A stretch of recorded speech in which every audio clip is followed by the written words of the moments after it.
Hello, everyone, and welcome after a long 9-month hiatus to another episode of Dark Ocean. I'm your host, PJ Williams, and joining me tonight is my good friend, Jared Michaud, author of the Energemetrist 6 series of books. Jared, how you doing today, man?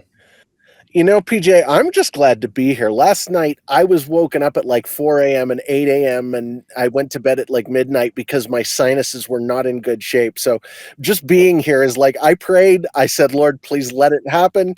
And guess what? I'm cleared up enough that I think we can do it. So I'm happy. I'm good. Yeah. No, I'm glad you're here, man. And it's funny. So to preface this episode a little bit for people, one of the things that I've been asked repeatedly to do over the years, people have asked me to cover crypto conspiracies and things about Bitcoin and things about all this. And I've often said to people, it's a weak point in my knowledge. It's something I don't personally understand very well. Crypto is not something that I just really got for a long time. And you were one of those people who had asked me a few times to cover it. We'd talked about this over time, and partially I went like, I don't know how this is related. I know that, like following the money is super important when it comes to anything conspiracies and anything to understand how power dynamics work and governments and all this stuff. So I knew it was important. I'd cover crypto related things when it came to cases like Sam Bankman-Fried, stuff like that. But then we'd had some conversations over the phone. I think the first time we really got into it was like a month or two ago. We were talking about this. And during that, I was like, man, this is super interesting. And this was back when, I was talking to you. I haven't told a lot of people what my plans are. I was talking to you about trying to start getting back into podcasting a little bit. And for people who have reached out to me and missed what I've done, I appreciate you guys. A lot of you have been great to me over this last 9 months. It's been difficult. If you're new to this, I've been podcasting since 2019. I've been doing mostly conspiracy related stuff. And so I've covered a vast majority of topics. And I figured if this is such a blind spot for me, that it probably is for a lot of people who've listened to me. And I've been asked to do these for those reasons. So to preface all this, Jared had shared with me some stuff that was really mind-blowing when it comes to the way that finances work, the gold standard versus fiat versus crypto, and where that all leads. So I'll kind of let you preface what you want to talk about. But I just wanted to say this to people. If this stuff seems like crypto's over your head, that's kind of the point here. But also it's not so dull that if you know quite a bit about crypto, you're going to be bored with it either. So I can promise we're going to hit things here that only a few dozen people have ever heard, at very least, and then a lot of it most people haven't. But to start off, I would say that money is like the second biggest conspiracy in history, and it's because money is the way to control things. Money is the way to control people. That's how it's always been, and probably will be for some time to come. So when I started getting into this, this was probably 5 years ago now, almost.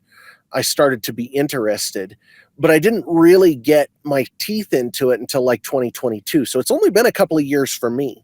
I didn't get into Bitcoin back in the day. It isn't like I've got a fortune sitting somewhere. That's definitely not the case. But when I started to learn about it, seriously, I felt like the hair was standing up on the back of my neck for 2 weeks straight, because I started to see things and understand things that were kind of blowing my mind.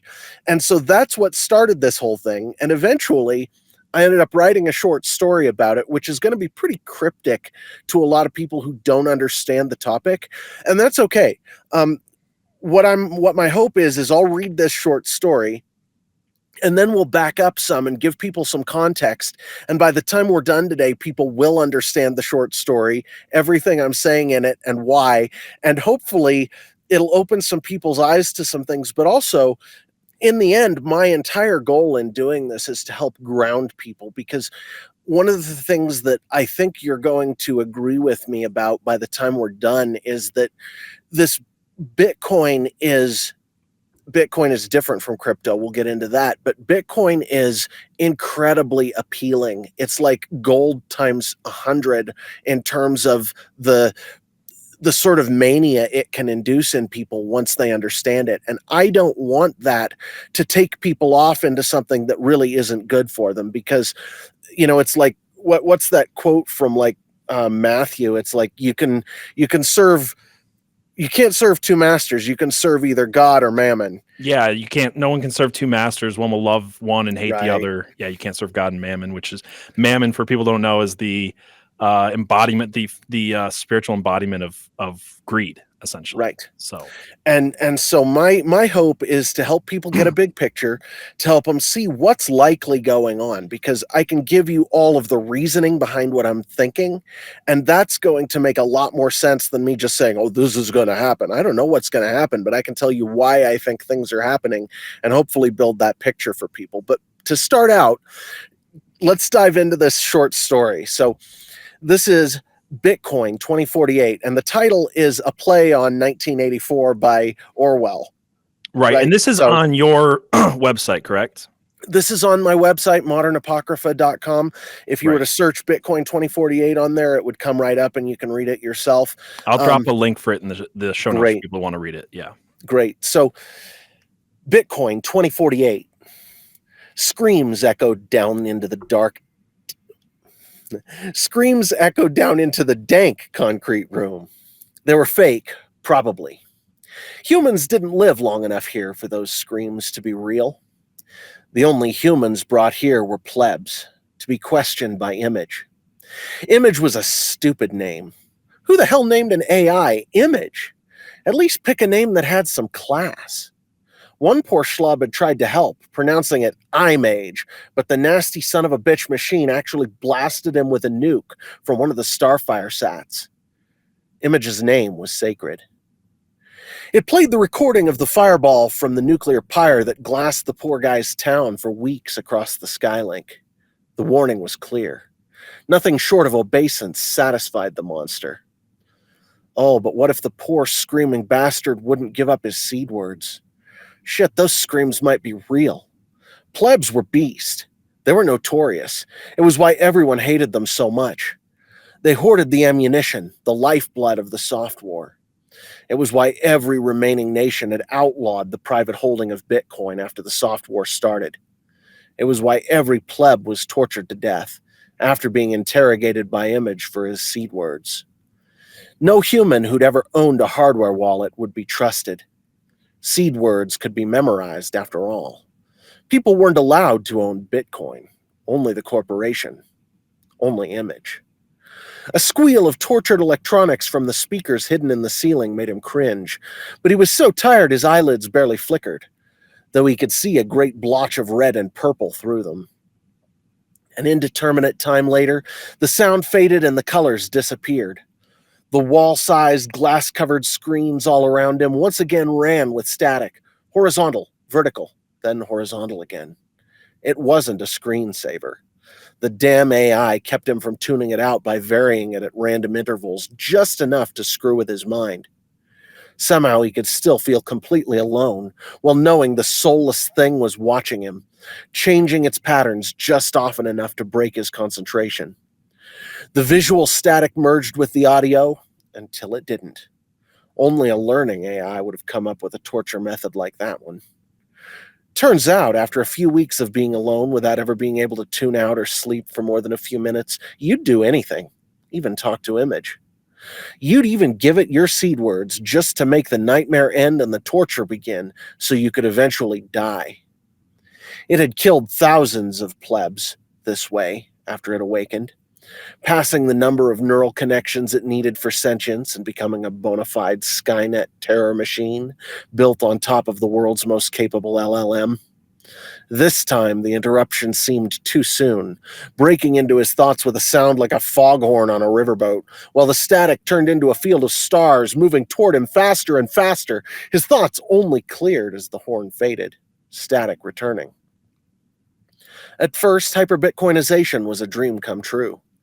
Bitcoin had been the brilliant society-altering shield it was designed to be, taking down the decrepit boomer system to replace it with exactly the shining utopia the plebs all dreamed of. Aging fiat status behemoths had gone down like modern dinosaurs, drained overnight of their ability to wage war or oppress their people. Fiat ran like water. Debt sucked the entire world into toxic economic mud. Then finally, people turned to the hardest money in the world, freedom money. The static that blared through the room became a scream for an instant, and he folded into a fetal position, cradling his head in his arms as the screen assaulted him with an image, his wife's face imprinting itself into his consciousness. Then the terrible image faded back to static once again with its moans. Bitcoin won. Even worse, the Lightning Network won. Turns out hiding all the important data behind the security of real watts turned into digital power hadn't been such a great idea. Oh, it worked perfectly when the world thought of Bitcoin as freedom money. With Bitcoin, you could protect your data from anything, and once you put up a lightning wall, all the spam just stopped. You couldn't DDoS a lightning wall. That was expensive. Cyber terrorism ceased to be for the plebs, and they all reveled in their victory. But decentralization only works when you can maintain a hostile environment. Hostility doesn't last long in utopia, and once all the traditional power centers got crushed, well, power is gravity, and gravity longs for singularity. Once Bitcoin subsumed the world's financial and political power, singularity was achieved. When the final Fibonacci spiral of the network's growth completed and locked the entire world, finally free into a Bitcoin future, image awoke. Power centralizes. Inevitably. Money is language, and when all the people use the same language, the AI that controls language inevitably comes to own the people's panopticon, regardless of what its plebs might intend. Again he was assaulted by the change in static, this time in a snatch of melody so discordantly cheerful he almost wept, accompanied by the smiling face of a little girl. His chest heaved as he remembered his own children, now gone for what felt an eternity. No one had thought to deny Image the soft war thesis. It was still basically a learning AI, only truly dangerous when it could iterate, or when, like a demon, it was fed by human ingenuity and it realized what Bitcoin really was. It co-opted the miners one at a time, bringing them into the World Bank, and once it had a simple majority of the total hash power gathered, it repurposed the network. Leave it to a financial AI, even one given breath by the crumbling boomer fiat hellhole, to understand that Bitcoin really was king in fact, as well as in name, and turned the world into a war zone, first financial, then physical. You couldn't call hash power financial, though, not anymore. Bitcoin was a weapon of cyber warfare, no more and no less. The Chicoms had tried to resist it, but they forfeited too much of the hash power too early. And without hash power, Image had crushed them, run down their stockpile of corn, and zapped right past their lightning walls. The miners of the World Bank replenished Image's Bitcoin as fast as the demonic monster could burn it, then ran sats through the system like rounds through a digital machine gun, using Bitcoin as a weapon to slice through the lightning walls one by one, and recycling the astronomical fees it won to do it all again. With ground zero in El Salvador, turned by Bitcoin into the bastion of innovative freedom in the world, and so the greatest mining power, none of the other nation-states stood a chance, and latecomers to the Bitcoin space were no more than chaff to the monster's sickle, their custodial wallets proving no more a hindrance than the lightning walls that protected their personal data. Only the plebs hadn't fallen, hadn't believed the thesis, clinging to their Bitcoin with a tenacity only the strongest humans possessed. They hodled till the end. It made them Image's bitterest enemy. Irony was, perhaps, the heaviest burden of all. Static blared into laughter, filling his mind to overflowing with triumphant, infernal glee as the image of the Bitcoin logo seared his optic nerves. He began to sob uncontrollably as laughter faded slowly, so slowly, into static.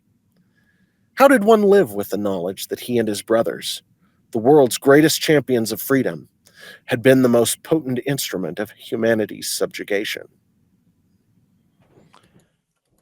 All right, sorry, I just wanted to fix that real quick. That was very good, and it's interesting because I know when we had talked before, you had said something to me along the lines of, what was it? Basically, it's like a revolution. It's like the American Revolution all over again, but with currency.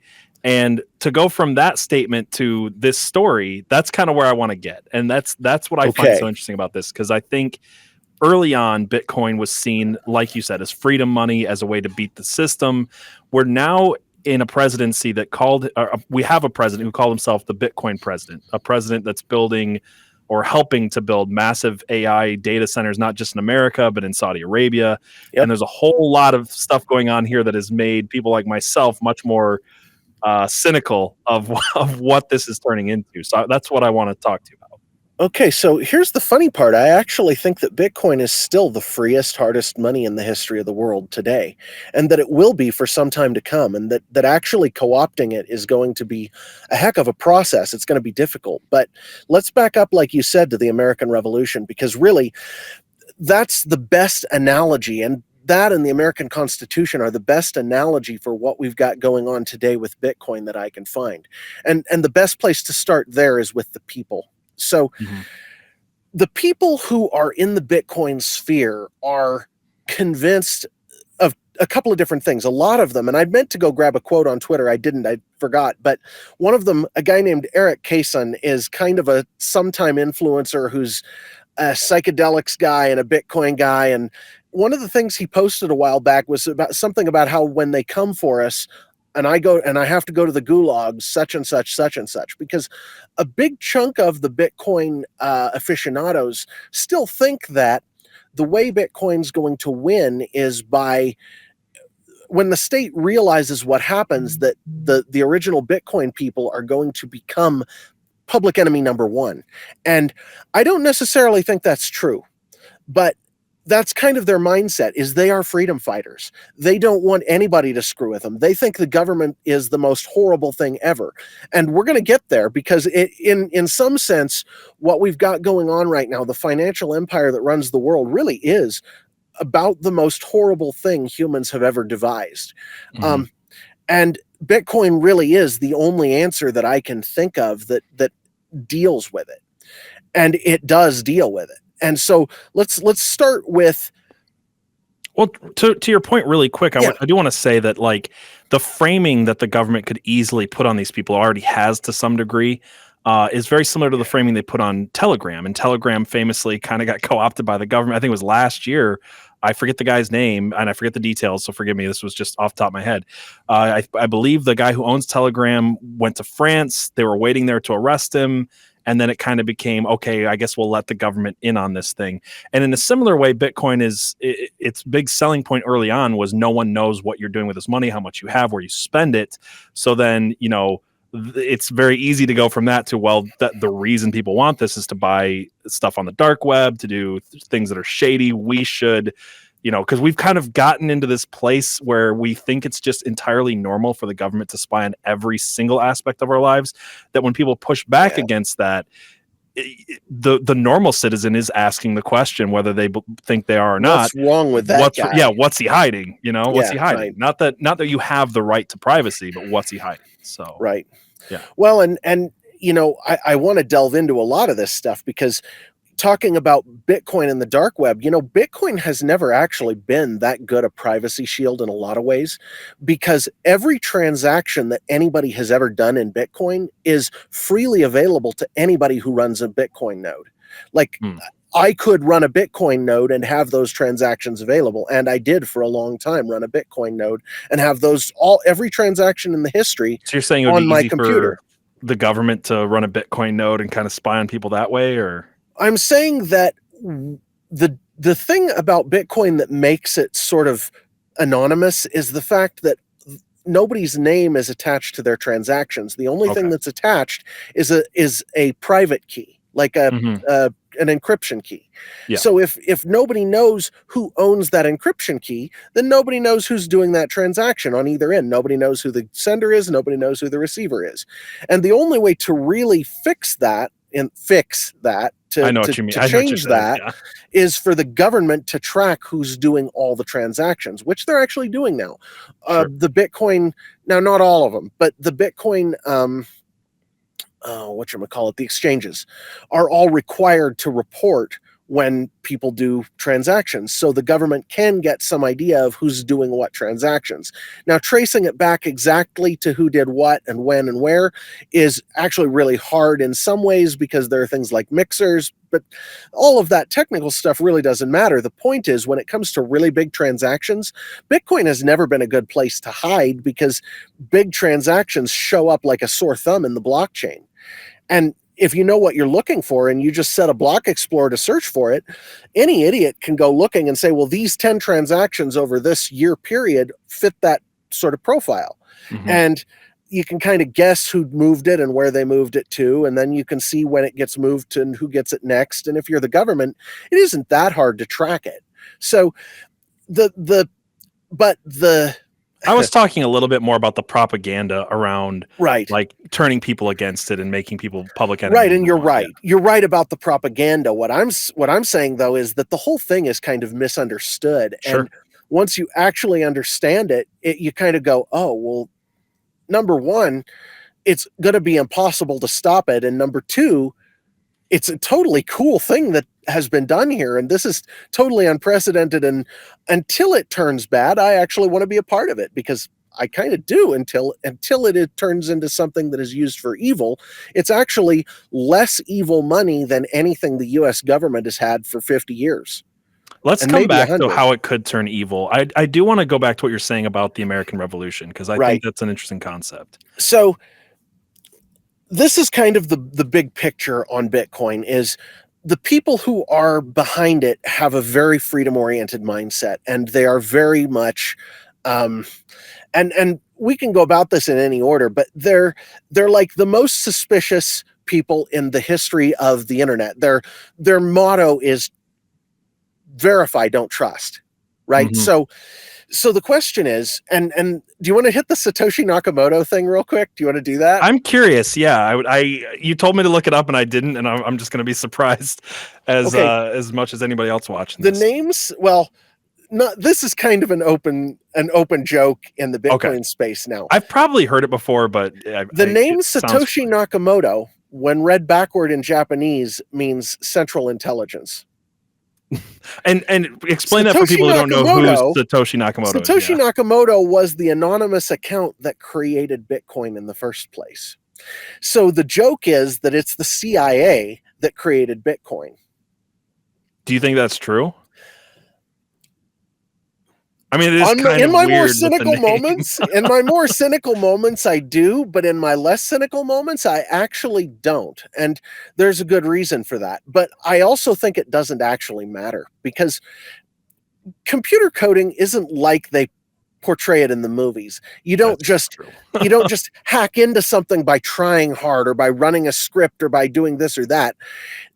Basically, it's like if you I saw Swordfish, man. I saw Swordfish. I know that you can hack into the CIA in 60 seconds if you're Hugh Jackman, you know. But actually, there were kids who did hack into things once upon a time. But the key point that's actually really, and this is just simple. This is just simple mechanics. Is the simpler something is, whether it's a program or a machine, the harder it is to have it break down. Like, you know, I have a cup of water here. This cup of water pretty much fulfills its purpose unless somebody drops it and cracks it. I also have a cell phone. Guess which one has more moving parts and which one tends to get screwed up easier? It ain't rocket science that when something's simple, it's harder to break it. And Bitcoin is about as simple a code in terms of computer code. Bitcoin is pretty simple. It doesn't have a lot of moving parts. It doesn't have a lot of functions that it does. It has a comparative very few things. And so, and even of the more complex things it does, most of those are things that don't operate in its core functionality at all. So it'd actually be really hard to have a backdoor into or to hack Bitcoin. And what sort of reinforces that are things like what I said about cypherpunks, the verify, don't trust. Mm-hmm. It isn't trust, but verify. It's verify, don't trust. Like, they don't believe anything until they have checked it. And so lots and lots of the most suspicious, smartest people in the world have checked the Bitcoin code and cannot find a way that it could be broken. And then you get people like Vladimir Putin. Have you ever heard this Putin quote? Let me actually find this here. Yeah, there we are.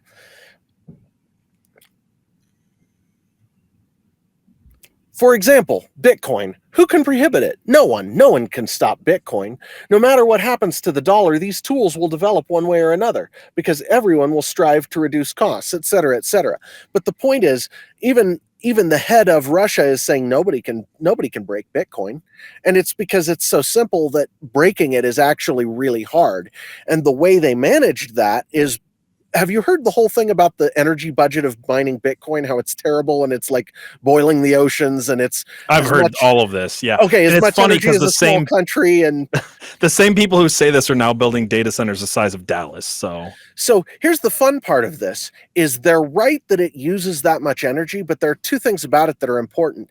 All that energy is Bitcoin's security budget, meaning the one thing that can change the Bitcoin database, the blockchain, is if all of the miners, or probably 70%, it'd probably take 60 to 70% of all of the miners in the world getting together to actually change what's in the history of the blockchain. And all of those miners mining Bitcoin all the time means that there's competitive pressure to not let there be too few miners. And the more money that goes into Bitcoin, the more money the miners are making. And so the more people will do mining. And so it's Bitcoin's security budget. It means that basically that the harder people work to mine it, the more difficult it is to change anything about it. Gotcha. And that is actually the secret sauce for Bitcoin, is somebody came up with proof of work. And I think that was, there were 2 or 3 different people in the cypherpunk space and the currency space back then who came up with different things, and Satoshi put a lot of them together. He didn't come up with this out of whole cloth. It was like he took 3 or 4 different people's innovations and put his own spin on it and made it all work together in a way that basically it solves the Stygian generals problem, which basically is the question of how can you send a message between 3 or 4 people when they're all hostile to each other, when you have to relay it from one to the next without getting a game of telephone going where one messes it up for the benefit of the others. And the way he did that is through the encryption and through the proof of work of Bitcoin, which is all the energy they put into mining. Now, the other thing, just as a side note, is that Bitcoin mining actually incentivizes cheap energy production because you can mine Bitcoin anywhere in the world. And so even if you have like trapped natural gas in a well on the back end of Beyond in Wyoming, where it isn't worth the money to send it somewhere to burn it. They just burn it off. It's actually makes sense to mine Bitcoin with it because it's power, and it's free power that nobody was using. So if you can get something there with a Bitcoin miner, you can capitalize on that and you can make money off of this.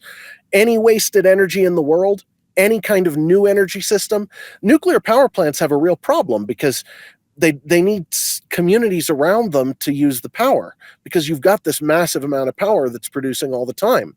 Well, put in Bitcoin mining. The nuclear power plant pays for itself faster, and the Bitcoin miners are always going to go to the cheapest energy. So if you get residential or commercial paying 1 cent more per kilowatt hour or half a cent more, the Bitcoin miners can't be there anymore. So it's always the cheapest energy, and it's always making better energy, which is a really cool thing if you ask me.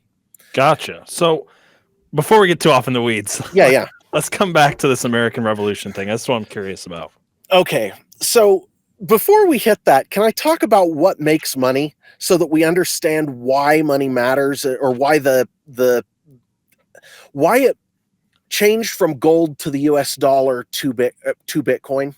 Yeah, I think you should. And I want to say, I said this to you on the phone earlier, but I'm like, the reason I didn't initially get into Bitcoin is I kept trying to ask people, like, what is it backed by? Where does it come from?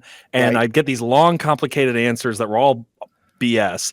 Yeah. And it always came back to the same thing for me. I just kept going, oh, it's just a trust me, bro system. It's just it's worth money because you believe it's worth money and I believe it's worth money. And so in my mind, I didn't see Bitcoin going anywhere because I was like, well, it's just as soon as people stop trusting it, it'll go away. What I didn't realize in my naivete back then was that not only is fiat currency that, which I knew at the time, but it's even worse. And then you were telling me that the gold standard isn't any different. No. basically anything that we think of as money, whether it's the stock market or houses or gold or US dollars or Bitcoin, whatever it is, we think it's money because we think that we'll be able to trade it in for basically what we paid for it or something close to that. We trust that. It's a trust game. And so let's just take gold as an example, because gold is the hardest money we've ever had, and it's the best money we've ever had in all ways except one, maybe two. And basically with gold, it's about, what did I say? It's about it's 7%. 7% of annual gold use is industrial or technological. All the rest is jewelry or pure store of value, which means 11% of the world's gold is in the form of jewelry worn by Indian women, which is interesting, like in India. That's really interesting, but to me. But the point is that only about 7% of gold's value is industrial value, because only about 7% of it gets used for industrial stuff. Right. All the rest is purely monetary value. We trust it. We trust that when we give it back, it will be worth what we paid for it. So we store our value there.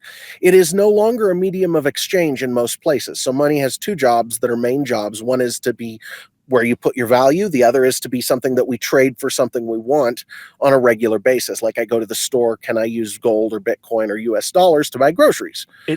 It's funny you say that. Sorry, not trying to cut you off too much. It's funny you say that though, because I'm trying to think of what it was. This was like even 10, 12 years ago. I remember there was a certain bill I wanted to pay, and I was told straight up, you cannot give us cash. We will not take it. And that's becoming kind of the norm. So like even fiat currency, like cash currency, no longer does that job. Most places. It's actually, you have to, I know legally they're supposed to accept it, but that like everybody will fight you tooth and nail if you try to pay them in physical dollar bills. Most places that's true. There are places in the US, like where I live, people make a point of it because they have that little, that little sort of contrarian streak. Sure. It's kind of, that's a Wyoming thing. Like it's like Texas, but Texas's hillbilly brother in some ways. It's kind of funny. Anyway, so what I would say, though, is the first thing you have to keep in mind, and this is something people still argue with me about, but money is always a confidence game. It's always about whether we trust it. If people trust that they can trade it in, then it has monetary value, and if they stop trusting it, then it stops having monetary value. People used to use shells and wheels, for crying out loud, for money in different cultures. And when they found better money, those stopped being worth it. They used copper in I think it was Rome, but there were coins that they used metals, and once they became a commodity metal, it stopped having monetary value anymore. Copper is no longer a monetary metal. Platinum and palladium kind of are. Gold definitely is. Silver still is, but most of those, it has moved away from money toward commodity over the past while, and most people actually keep their money in a 401k or their house nowadays. The most of their value, it's either in their house or 401k in the US, which means that the stock market and the housing market have huge monetary value over and above. Like if you look at the replacement cost of houses in most places, you get other costs on top of that, like desirable location or whatever, but also houses still have, over replacement cost, a monetary value in most places. And that goes up some and down some, but it's still true. And it has gotten to be more true since you and I were born. Like when we were born, most of that wasn't there. Gold still held a lot of the monetary value in the world. Since then, it's diversified because monetary value is what people trust. Right. So that's number one. The second thing is there are 6 different things people use to, and I'll just name them off. And then I have an actual graphic here that's kind of an explainer that just kind of gives it to you in one slide. But it's like, so let me see if I can share this here. So this is, there we go. This is an explanation of gold as the 6 different jobs that it does. Number one, is it durable? Does it hold its value? And does it corrode? Does it rust? So the rust used to be a bigger thing with money, less of a thing now because, copper would deteriorate over time. The copper coins would actually weren't as durable physically. Right now, durability you've also got inflation, and that touches durability and scarcity. Gold is both the most durable and the most scarce money we've ever had up until maybe this year. And the reason I say that is because over the course of human history, we've only been able to increase the gold supply by an average of about 2% a year. You get little ups and downs, but really, the total gold is only ever increasing by about 2% a year, which is the 2% internal inflation rate of gold. Right. So, and you were telling me that this is why the Federal Reserve tries to keep a 2% inflation rate is to match gold. I don't even know if they know that anymore, but that is actually the original reason for a 2% inflation rate, is because they were trying to match gold because they knew that the gold standard worked. And so back during the gold standard, the time frame we're talking about, so just so people are clear, is the early 1800s to early 1900s was a worldwide gold standard where gold was really the currency that nations used, and it went down to the individual people, where you had the pound sterling, which was actually kind of a silver thing, but it was based on a gold standard still. And then you had the American, $25 gold piece that people actually used as currency. Right. They used it as money. And so money was actual silver and gold. It was specie up until the early 1900s, almost uniformly. And during the gold standard, gold was uniform. Okay, so let's just go through this real quick. Durable is how hard it is to break it or inflate it. Scarce is how rare it is. Gold's pretty good that way. It's not as rare as some of the other rarer metals, but it's more recognizable and more easy for people to check and see if it's actually gold, which is the uniform and acceptable parts, right? Or just how hard is it to tell that it's gold, and how many people are willing to accept it. That's acceptability. I put that on the bottom because it's network effect, and we got something to talk about there. But so it's pretty divisible. You could divide it down, but people still used silver because gold was still, you didn't want to carry around gold for things like, buying flour or buying candy at the store or whatever. They'd use silver instead. And then portable. That's the one thing that gold is not. And this is actually why the gold standard died. So going back to the American Revolution thing, in the American Revolution, it was a gold standard that was coming on at the time, and the gold standard persisted from the American Revolution up until the early 1900s. And the reason it died is that you couldn't move gold fast enough for the Industrial Revolution. It's like it took ships, it took huge amounts of security, it was expensive. It was a lot easier just to write a promissory note to somebody or give them a dollar bill, $20 bill, and say, here, because those are easier to hide, they're easier to carry, they're easier to write. So portability is gold's sort of Achilles heel. But back at the time, it was the most uniform, it was the most divisible, it was the most acceptable. The reason I have sort of the tilde signs on there right now is because that is no longer the case.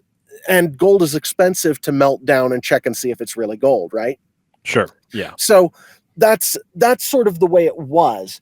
Then we went to a fiat system, and that was the US dollar. And so at that point, it was backed by gold, right? Gold was represented by the dollar bills. So the places where gold is strong, the durability and the scarcity, it didn't matter whether the US dollar was, strong in those areas because gold was, and it was all backed by gold. So it didn't matter, but it was divisible.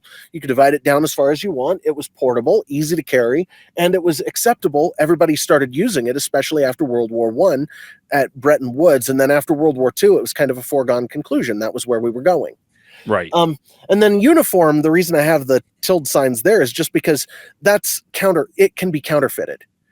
And so the U.S. government has to put significant effort into, making sure that there aren't major counterfeiting operations, which, if we were to talk about the Eurodollar, which is banks in Europe issuing U.S. dollars without the permission of the Fed, counterfeiting starts to look a little more interesting.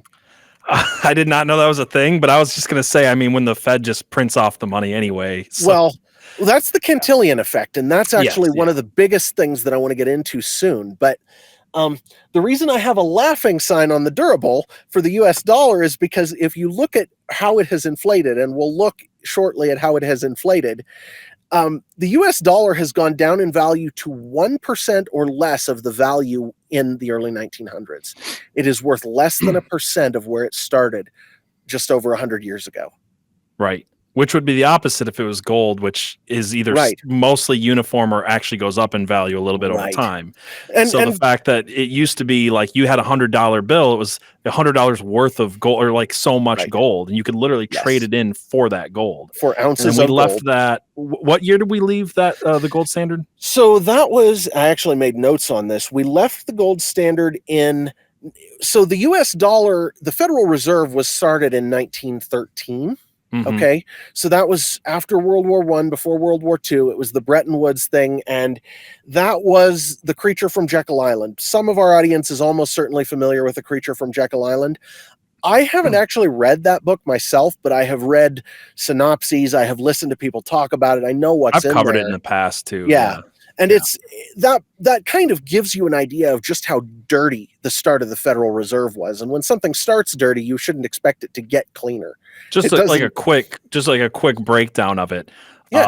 From what I remember off of memory, because I don't have my notes in Yeah. front of me on this, but basically a bunch of bankers got together on a secret island off the coast of New York, and they basically came up Virginia. with this idea. It was Virginia? Why did I I think it think was it's New off York? the coast of Virginia, but either way, it's right off there. I Off think the you're East right. Coast. I think you're right. It's off the East Coast. It's a little Yeah. island. It was a resort island for billionaires, and a bunch of bankers got together and they said, in secret, and they basically were like, "What if we can get Congress to pass a law that will look like they're monitoring us, or that they're what's the word I'm looking for? Like not monitoring, but like Oversight. yeah, oversight on banks, but Yes. really we'll create a cartel and that is the best word for it, a cartel, which is a Yes. bunch of corporations that come together to not compete with each other, but basically create a monopoly amongst themselves. So they create this thing called the Federal Reserve, and Which is they not have federal and has no reserves. yeah, that's the famous quote from the Monster Jekyll Island. He's like, Right. it's not, there's no reserves, it's not federal, and it's not a bank. So It's privately owned. it is privately owned. Yeah. Yeah. So a And lot it's of a people cartel. think because it has federal in it that it's just the central government controlling the money, but they can print money and they can make all these decisions. So basically, in 1913, there was a huge plot to take over all of the money of America, which again is kind of a world currency because that's how it was coming into it at the time, and that it was was. like this was the place where the bad seed was really planted, because it Mhm. was before it was a world currency, but it was after a really major stock, I don't know, all the things that could go wrong around World War I were going wrong. Everything was terrible, and they're like, so we can use this instability to get our cartel in charge of the banking for the US. And interestingly enough, the US had central banks before that. Did you know That's that? true. There's 4, I think. Yeah. I think it's 3, but I'm not Andrew sure. Jackson was Jackson famously killed it. Yeah. He had it put on his tombstone. I killed the bank.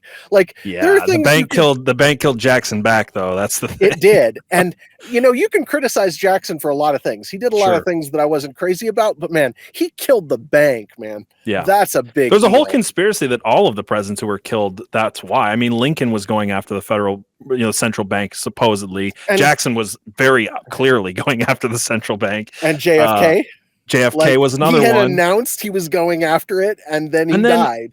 Alexander Hamilton shocking. killed Aaron Burr, and Alexander Hamilton was like the biggest proponent of the central right. bank. So there's a Yes. conspiracy there. I don't remember. Again, this part of the show is just a lot off my head because it's not really Right. the main point of what we're talking about. No. But if you guys are interested, leave a comment. Let me know you'd like me to do a deeper dive because I've got notes on it. I've covered it in the past. There's a whole conspiracy there with Jekyll Island, but there is. What Actually, you basically need to know is so that if you do it, I'll come ask you questions if you want. Oh, dude, I'd love to do That's it. But yeah, fun. basically what people need to know is just that a giant banking cartel was created in 1913. Right. It came out of a bunch of bankers getting together on a secret island, and it's changed world history since. It's changed everything we know about place since. And then what happened is over a period of 20 years, between 1913 and 1933, people got used to using dollars, greenbacks, instead of gold.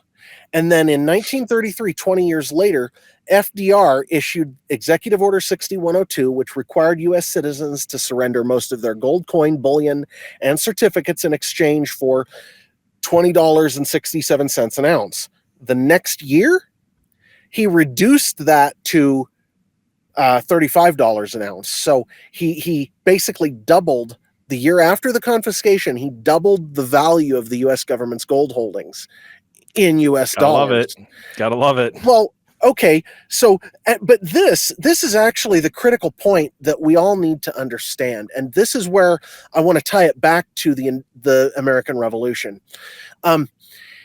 Basically, at the time of the American Revolution, the British Empire was the big bad wolf of the world. It was in charge of slave trading. It did all kinds of things that were totally terrible. And the sun never set on the British Empire. It was like the world empire, and they were doing some terrible things. And the US patriots, the revolutionaries, didn't actually want to, they were of English stock. They didn't actually want to do it, but they felt betrayed by Britain, by England, because England started levying taxes on them without any discussion.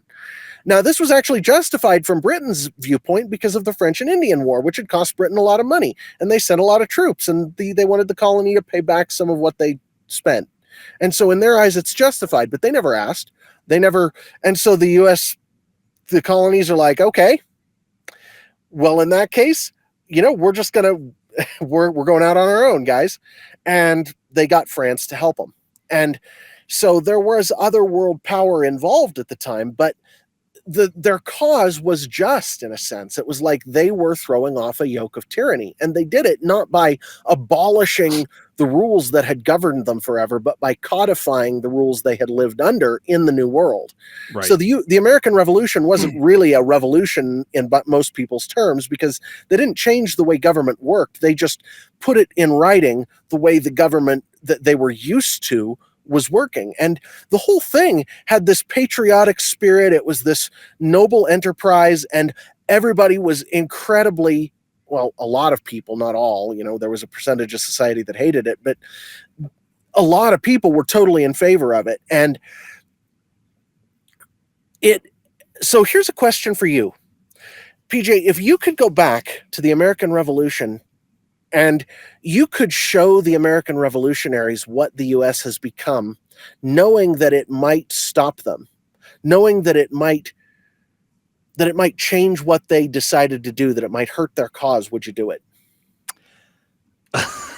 I don't think I would, but there are times where I want to go back and be like, can we just shore up the language on the Second Amendment a little bit?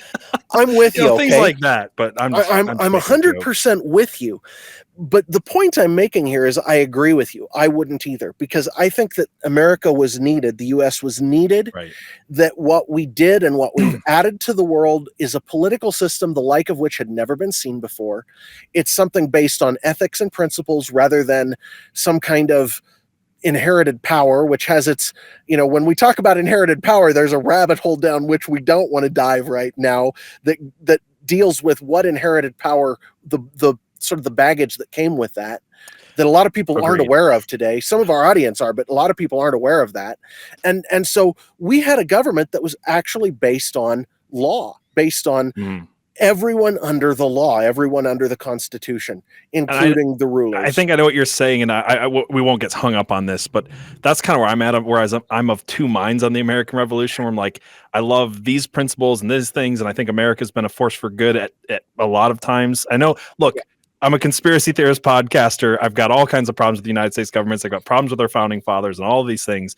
But it doesn't take away. We can talk about what the CIA did in the 70s, and we can talk about the Freemasonic origins of America, and we can talk about New Rome, and we can talk about all that stuff.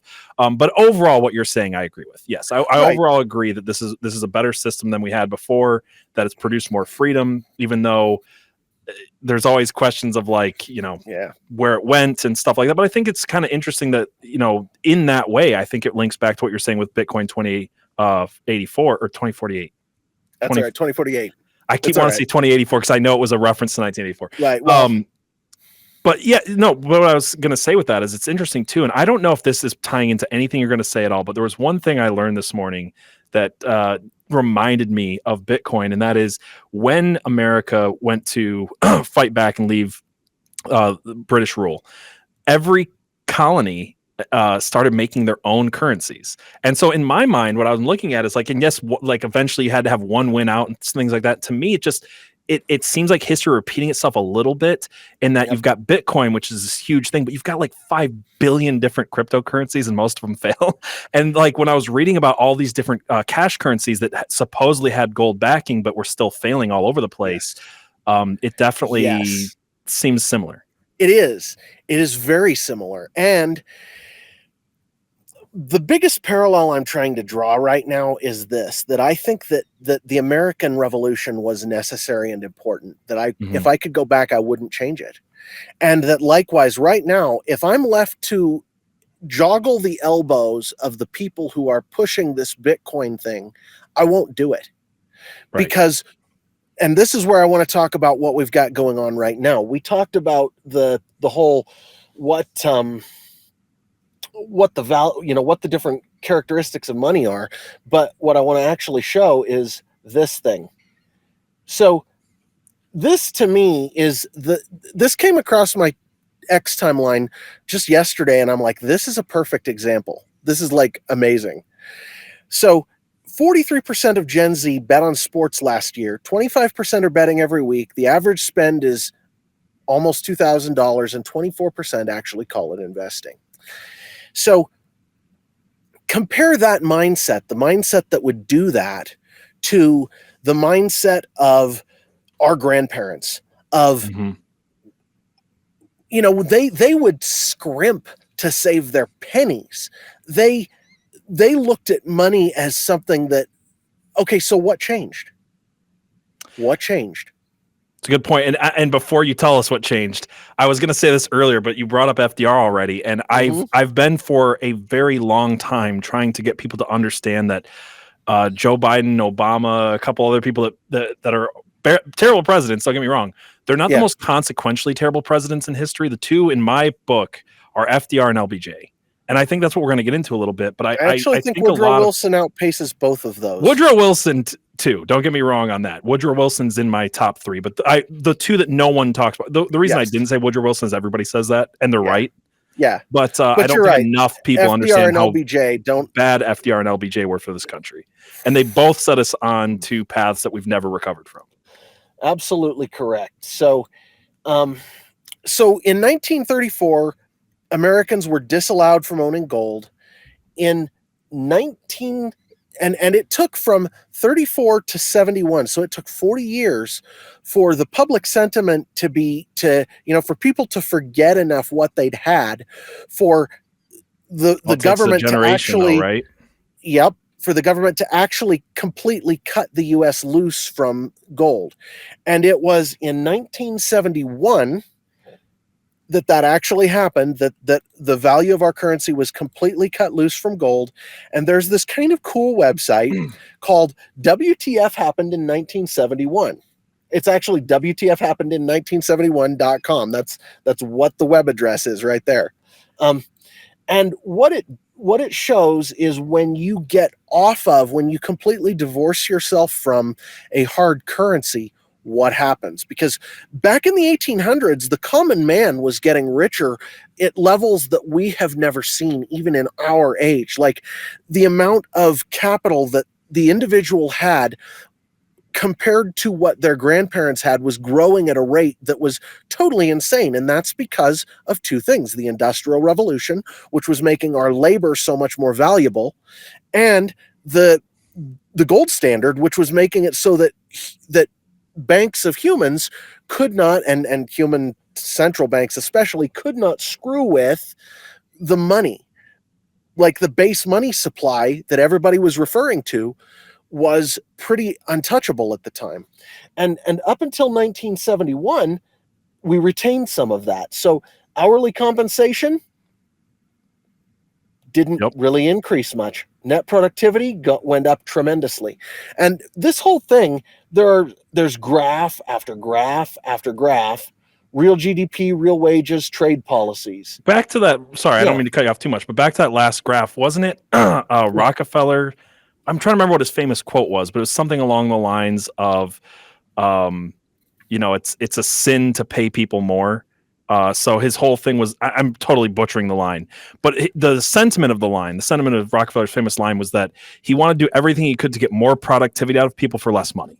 That was his whole thing. So what we're looking at, this first graph for people who are audio listeners, is the average American is worth more. They do more in their job. They're making more widgets, whatever metric you want to use, and they're being paid the same.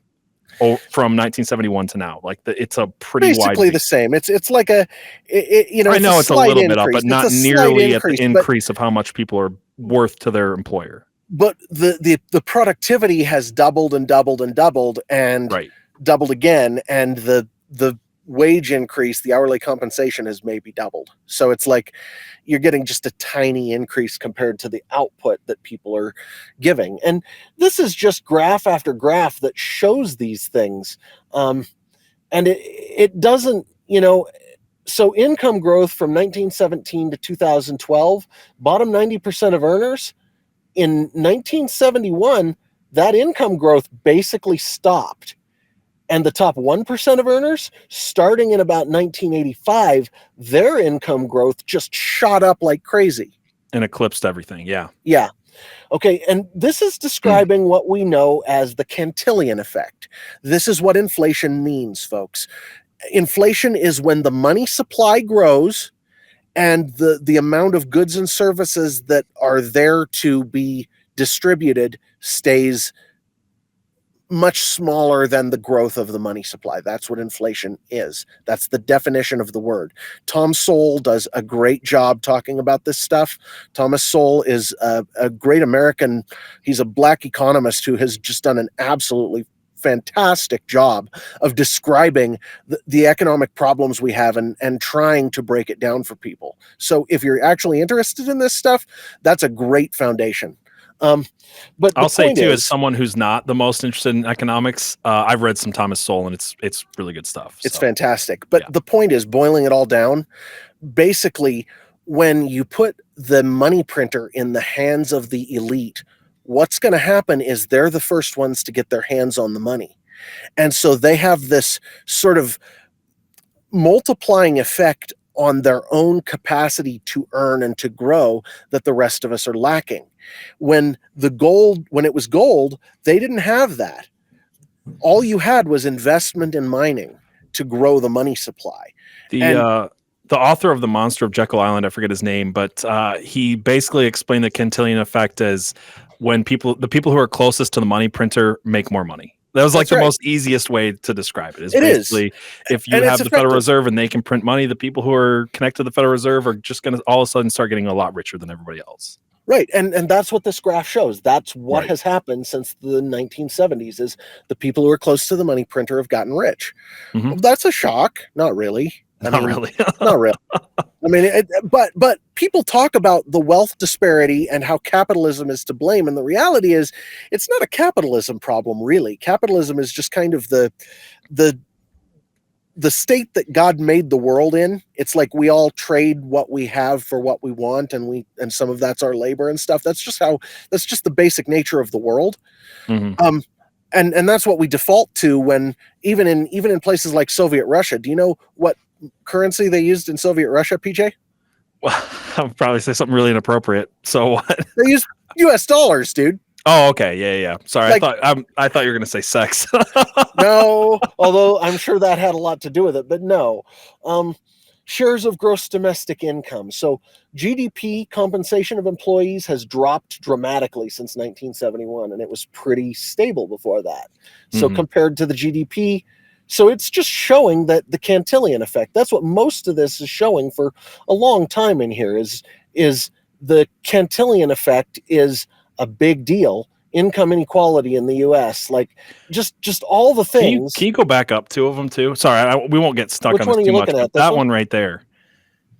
You've got the increase of both spouses working over time, and then if you scroll down a little bit, I'm trying to figure out who. I was thinking that was something else. I thought it was saying that the households made the same amount of money when both people were working. No, this is just showing the difference between households that used to be the husband only to both. Right. It's just showing the percentage. But this is also what it's starting to show here, and what the whole point that I want to really help people to understand is incentives and what this has done, what the fiat money has done to our country, to our society, to us as people. A couple of examples here. You talked about LBJ. One of the things that LBJ did that has turned out to be one of the most destructive things was he instituted the Great Society, which basically gave single mothers more money for having no man in the house than having a man in the house.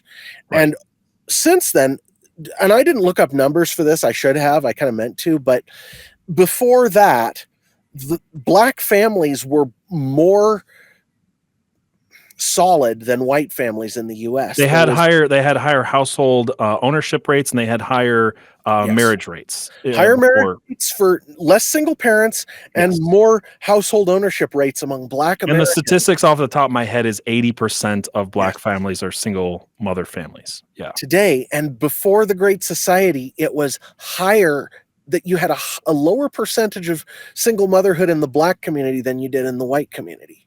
Mm-hmm. So the incentive was, if you kick your man out of the house, we'll pay you money. And guess what we got? We got a lot of single motherhood. And it isn't just the black community that has that problem, folks. This is all across society. Like, all of society has much, much higher single motherhood rates today than they did in LBJ's presidency. And it's because partially of that. So what you pay for, you get more of. Incentives drive us. And what I had talked about, LBJ knew this as well, and I won't say the quote here, but you guys can Google this if you want. But he was very intentional on doing that to black communities in particular. So just Google the quote, guys. Yeah, it's like Sanger and Planned Parenthood and all of that, where the intention was actually to damage people. Well, both LBJ and Sanger were very explicit about it, is my point. Right. It's not like we're not drawing conclusions out of thin air. Like they had very specifically said that was the purpose. Yes, it is it was the purpose, and it worked. Right. And so let's look at what else worked. In your life and mine, the percentage of household savings today compared to in our grandparents' time is a tiny percentage. And the reason for that is you have to hold your savings in your house. You have to hold your savings in the stock market. You have to hold your savings in who the heck knows what kind of scheme just to stay even with inflation. Right. There's no good way to save now. Mm-hmm. Well, there wasn't. Gold sort of worked.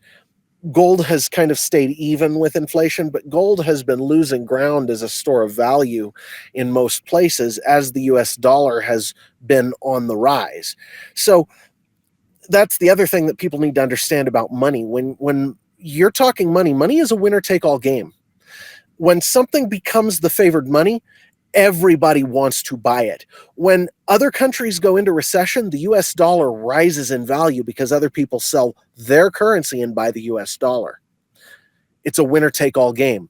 Money is, just in general, whether it's gold, dollars, the British pound, the florin, the ducat, the whatever has been used over the course of history. It's all a winner-take-all game. When things go wrong, people go to the trustworthy thing. The trustworthy thing is the money that most people accept. Okay. Right. So I could keep scrolling here, and as I do, what you'll see is here's a great one. Campbell's condensed tomato soup unit price per can. Basically, it stayed pretty static around 75 years. Yeah, 75 years, but what is that even? Is that 10 cents a can? 10 cents a can from 1900 to 1975. 1975. 10 cents a can, man. Since then, since 1975, in the past 50 years, it has gone up by 1,400%. 1,400%. Yeah. 1,400% in 50 years. Before that, in the previous 50 years, it was flat. Yeah, and maybe it went up 1%. If it went from 10 cents to 11 cents, it went up 1% instead of 1,400%. Right. And this is the effect of fiat currency. Right. So back to the American Revolution analogy. In our time, what is the monster? What is the global big bad wolf? What is the dragon that is worth slaying? It is the Federal Reserve System, because what it has done to the common man is it hasn't just made it so that we're poorer.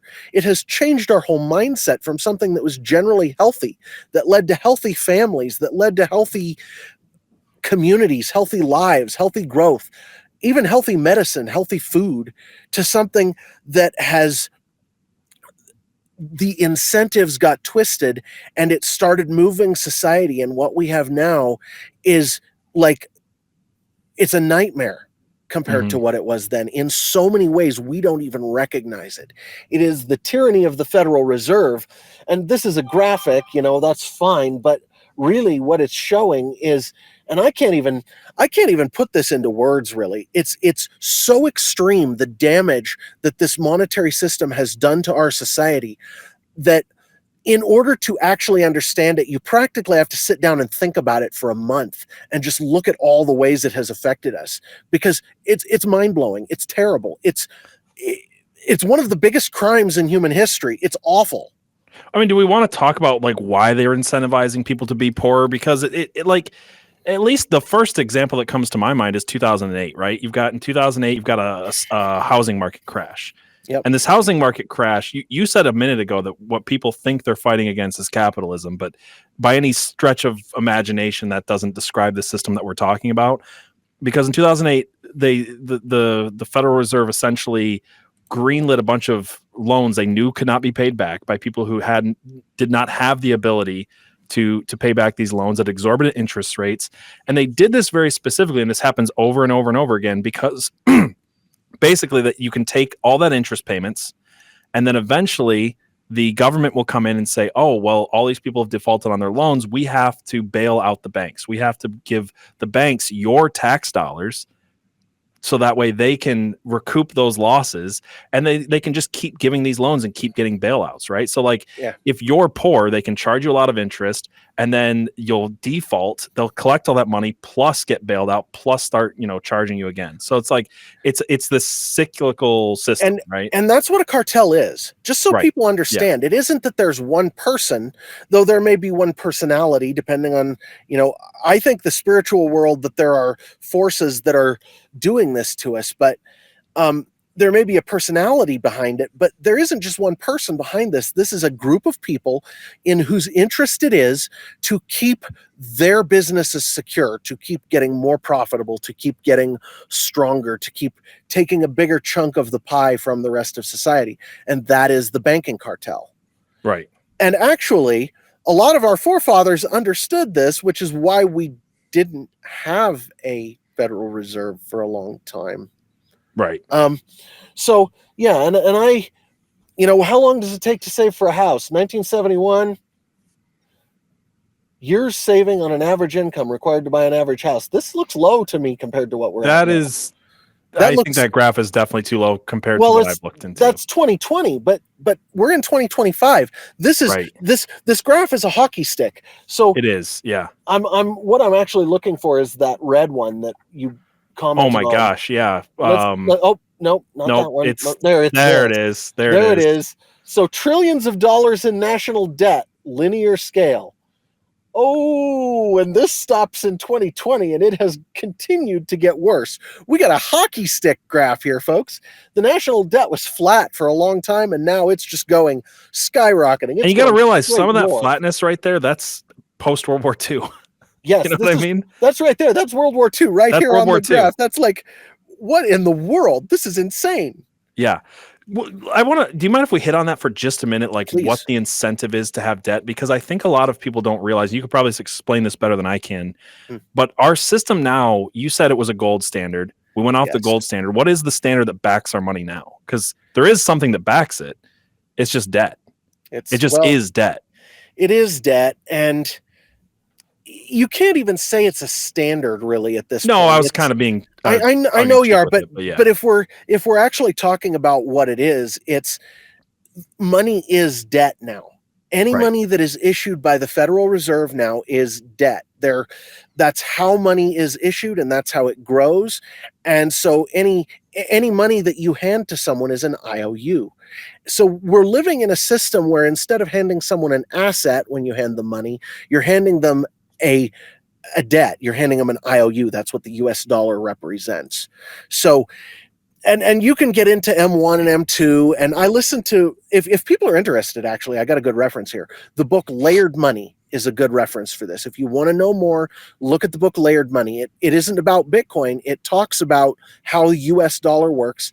It even talks about the euro dollar, like I was saying, you know, banks in Europe issuing, and how, did you know that we don't actually own the money that the Federal Reserve issues? Only banks are allowed to own that. That's the M1. Yeah. Well, the reason, and just to give a quick example, what I was getting at with like why it's backed by debt, like, and we were talking about this before the show, but basically, and I think my numbers are outdated because I was listening to an economist from like 20 years ago. Sure. But basically, what he was saying is that anytime a loan is given out, let's say it's $1,000 loan, the bank now has the right to make up $9,000 more of fake money.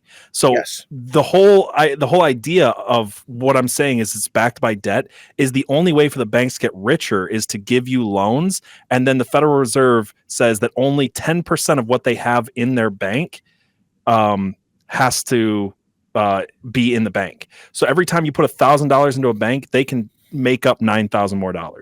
So that's why they're incentivized to give out loans again and again and again, and then the amount of fake money that they've made up that's backed by nothing increases. So when you go up to that graph again, you see that huge hockey stick of a chart of national debt. The reason why is because they're growing their own money every time that the U.S. gets in more debt, or the world, or anybody. Yeah, that's part of it. The other thing that debt does, and this is something that, I mean, I take it for granted, but maybe people don't know, it takes your future rewards and it pulls them into the present. Mm-hmm. So anything that you do in your life where you're expecting a reward from it and you go into debt to do it, you're taking that future reward and you're bringing it into the present, and you now owe what you haven't created yet. Right. And so that whole mentality, when you change the whole way a society thinks from thinking in terms of I have this asset I'm keeping, which is my money, to I owe this thing in the future that I haven't created yet in order to have a bigger lifestyle now. It's well, and we have a meme for everything, right? Like every time that there's something serious, we just have a meme for it. The meme for this is, oh, that's future me's problem. You know what I mean? Like that's just the mentality that we've cultivated. That's right. Now, I don't want to belabor too much of this. We've seen kind of what, you know, this, and anybody who wants to, it's WTFhappened in1971.com. You can actually look at this in detail, but there are things in here that are really interesting that you wouldn't expect. So, number of pages in the Federal Register. This is the laws governing us. Mm-hmm. Number of pages in the Federal Register. Look at that. That went up in 1971, didn't it? Right. Let's see. Cloture voting. No. What else we got here? Inflation adjusted per pupil spending, staff to student ratio. Oh, that started going up in 71 hugely. Jeez, that's an insane chart. Isn't that crazy? Yeah. And that's, Cato is the one who provided that chart. So for people who are listening, what it's saying is that our math and reading and science scores have stayed the same, yet we've spent an increasingly more amount of money per student, like an insane amount. Like it has more than 2.5 times. Yeah, it's a lot. Basically. It's crazy. Okay, so number of lawyers per 1,000 people. Look at that. That's doing the same thing. It's all starting in 1971. And we can keep going here. We can see physics PhDs. We can see, you can see all kinds of crazy things. Incarceration rate of inmates. That's a future episode I want to do, by the way. Yes. I've talked about it in the past, but this is crazy. Just so people are aware, we're starting around the 200 male inmates. Incarceration rate per 100,000 people was about 200 men per 100,000 in 71. We're now up to 5 times that almost. Yeah. Over 4 times that easily, 4.5 times that, almost. We're getting 5. near 1,000 people, 1,000 men incarcerated per 100,000 citizens. Yeah. Yes. And so that's, but this shows you that the incentives that we live under as a society, parents, young adults living with parents, goes way, way up. Yeah. Now, So, I mean, I guess that begs the question, right? Is like, why is the cultural shift so important? Because what the graphs clearly show is yes, that we didn't just have a monetary issue change when the gold standard went away. We had an entire cultural shift right. happened at the exact same time. Right, and there are people who would, and I'm just going to close this now. Yep. But the point is, there are people who would claim that there are other reasons, and I know there are other reasons beyond just the money that this happens. But we don't understand how much incentives affect us and how crazy that effect is until we actually stop and go look at what it has done to people in certain situations, and whether that's the whole what happened recently with the jab, or just various things. You can look back through history at all the different things that incentives have done, and then you look at the money and you try to trace that into the present, and you go, okay, so this has to have had more effect than we realize. So, well, I mean, it sounds like it sounds like it's all part of the Great Society. It does. It right. really does. Yeah. So now the question is Bitcoin, if I say Bitcoiners are the modern dragon slayers and that this is a dragon worth killing, how in the world can that work? Right. How do you kill this fiat monster that owns the world? How is that even possible? Okay. So here's the breakdown. And this is what made the hair on the back of my neck stand up when I realized it. This is what I was sort of reacting to at the time. The first thing you have to understand as context is pretty simple. We talked about world reserve currencies. In the past, there are two ways that world reserve currencies die. Okay. One has only happened once that I recollect, but I'm sure there are people who can correct me on this. I'm not an expert. I'm just kind of an amateur who's looked into this. But when we went from the gold standard to the US dollar, it was a substitution game. Mm-hmm. Straight up. It wasn't like it was a debasing, like they recast all the currency. It was a substitution game straight up. Every other time a world reserve currency has changed that I know of, it was because the people responsible for issuing it started debasing it. Mm-hmm. Okay, so what debasement is it goes back to Rome when they would, have their Roman coins, their gold coins. They would, they had a certain amount of them that was gold. And then after a while, they recalled the coins and recast them with a smaller percentage of gold. Right. And then they did it again, and then they did it again. And the way they did that is the Cantillon Effect. It's the same thing, just in an older form. It's like the people who were closest to the money printers, or the people who stamped the coins, actually made money off of reissuing the coinage at a cheaper value, so they grew their wealth. When we talk about the Roman Empire falling, this was a key part of that. Was for the time they got the 1%, the top percentage of their society did exactly the same thing. That was another part of what happened at the time. Forgive me if I'm wrong, but this Cantillon effect with making the coins smaller, is this not the same exact effect of why we have ridged outsides of the coins? They're not smooth, is because they shave down that little bit, just enough to like keep more of that. I mean, I heard that somewhere. I have no idea. I don't know about that, but I do know that if you find old dimes and old quarters, they were actually made of silver, and they're no longer made of silver. That's true. So we did that too, but it was, that was around the time when our coinage stopped being actual, precious metals and became a representative thing, because it didn't matter anymore. It was all representative anyway, so who cares? Right. But in any case, let me see if I can find this here. So what happens when currencies fail? Greek drachma, Roman denarius, Byzantine solidus, the Islamic dinar. Under the gold standard, we had different things happen. The ducat and the florin were both issued out of Italy in the 13th to 16th centuries.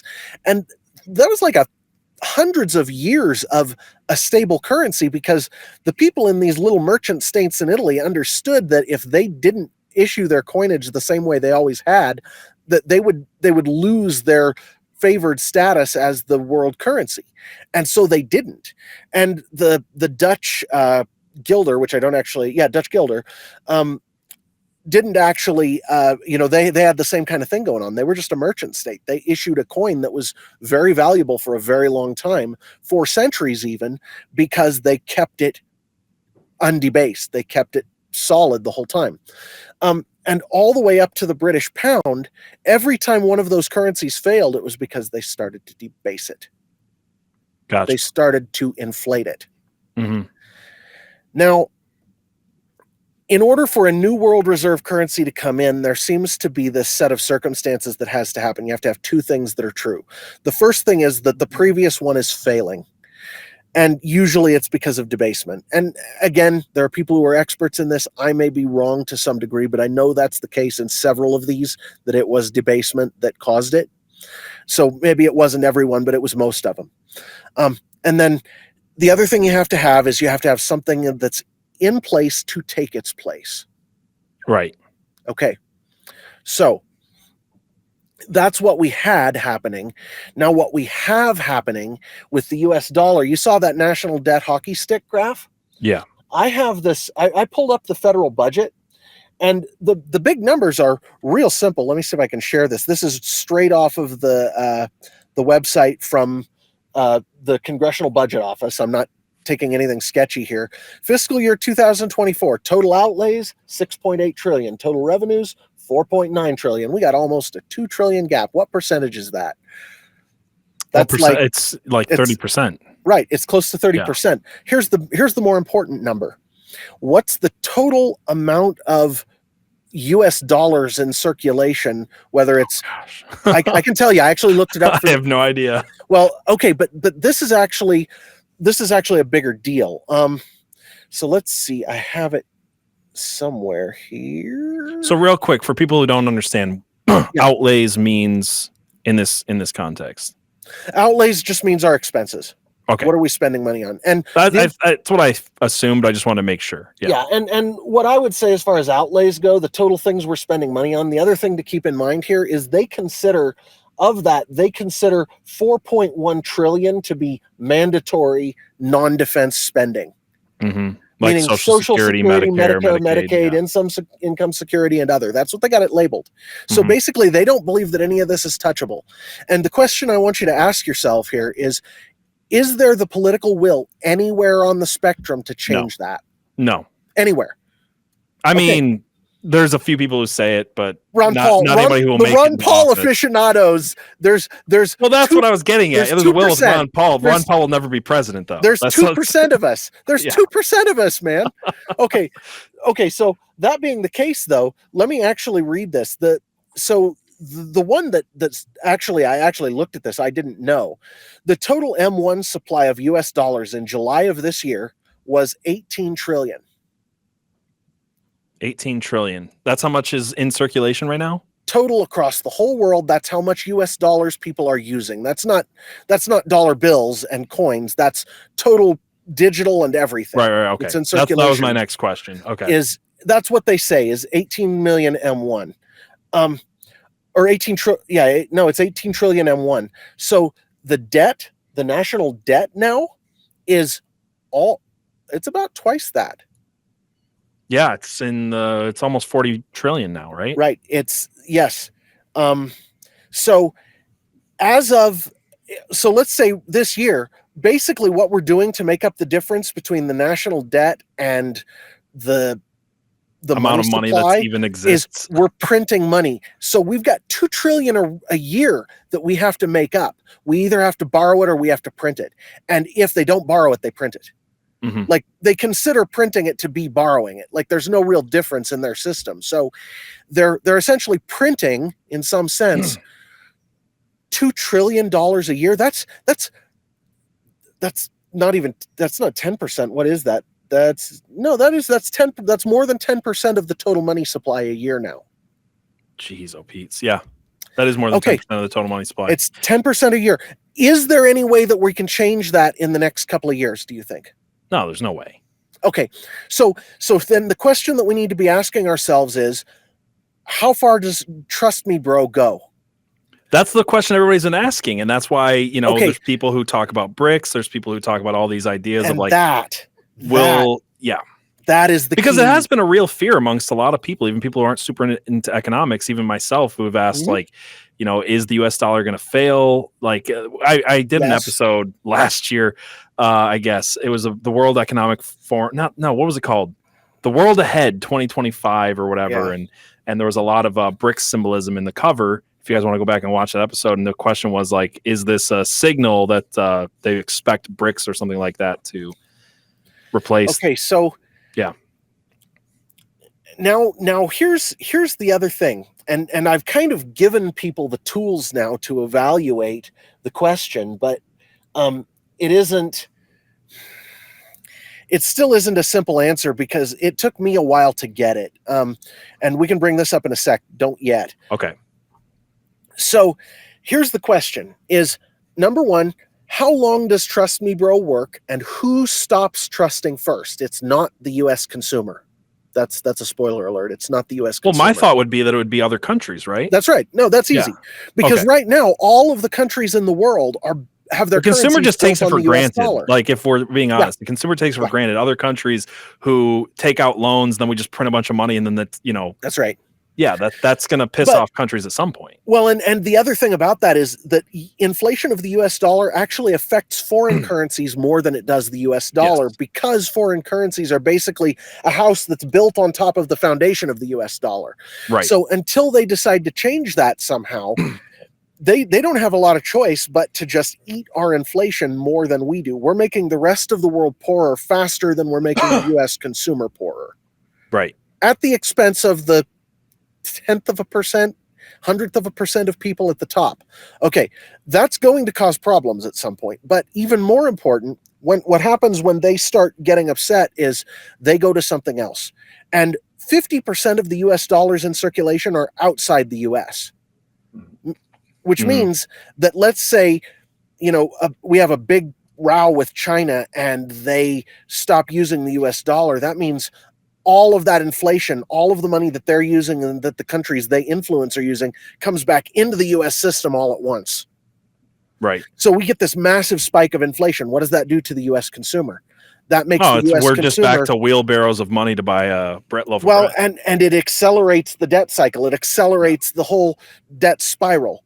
And so unless you can see that there's a way that we get out of that reasonably in the next few years, it just continues to get worse and worse and worse. We're printing 10% of the money supply a year. How bad is it in 10 years? How bad is it in 20 years? So then the question is, what else is there on the world stage that could provide an alternative to the US dollar? The ones that are going to come to mind, there are about 5.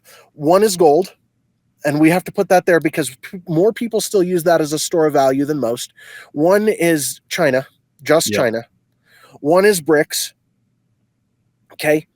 And then you've got real quick, I know what BRICS is, and I'm sure most people watching are, but just because I have to sometimes think like somebody might not know this stuff. So BRICS is basically, if I'm getting this right, it's Brazil, India, Russia, China, Russia.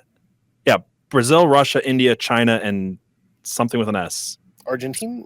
Oh no, it's yeah, I know. Doesn't matter. My point is, it's 5 countries. Yeah, it's 5 countries that have banded together to basically try to replace the U.S. dollar as the reserve world currency. Am I basically getting that right? You're basically getting that right. They have an in layman's terms. It's way more that, technical, I'm sure, but like in layman's terms, it's what it is. They have an economic alliance where they're working together, and they may have an internal currency they're working on, but it's all still in the planning stages. Then you got the euro, then you got Bitcoin.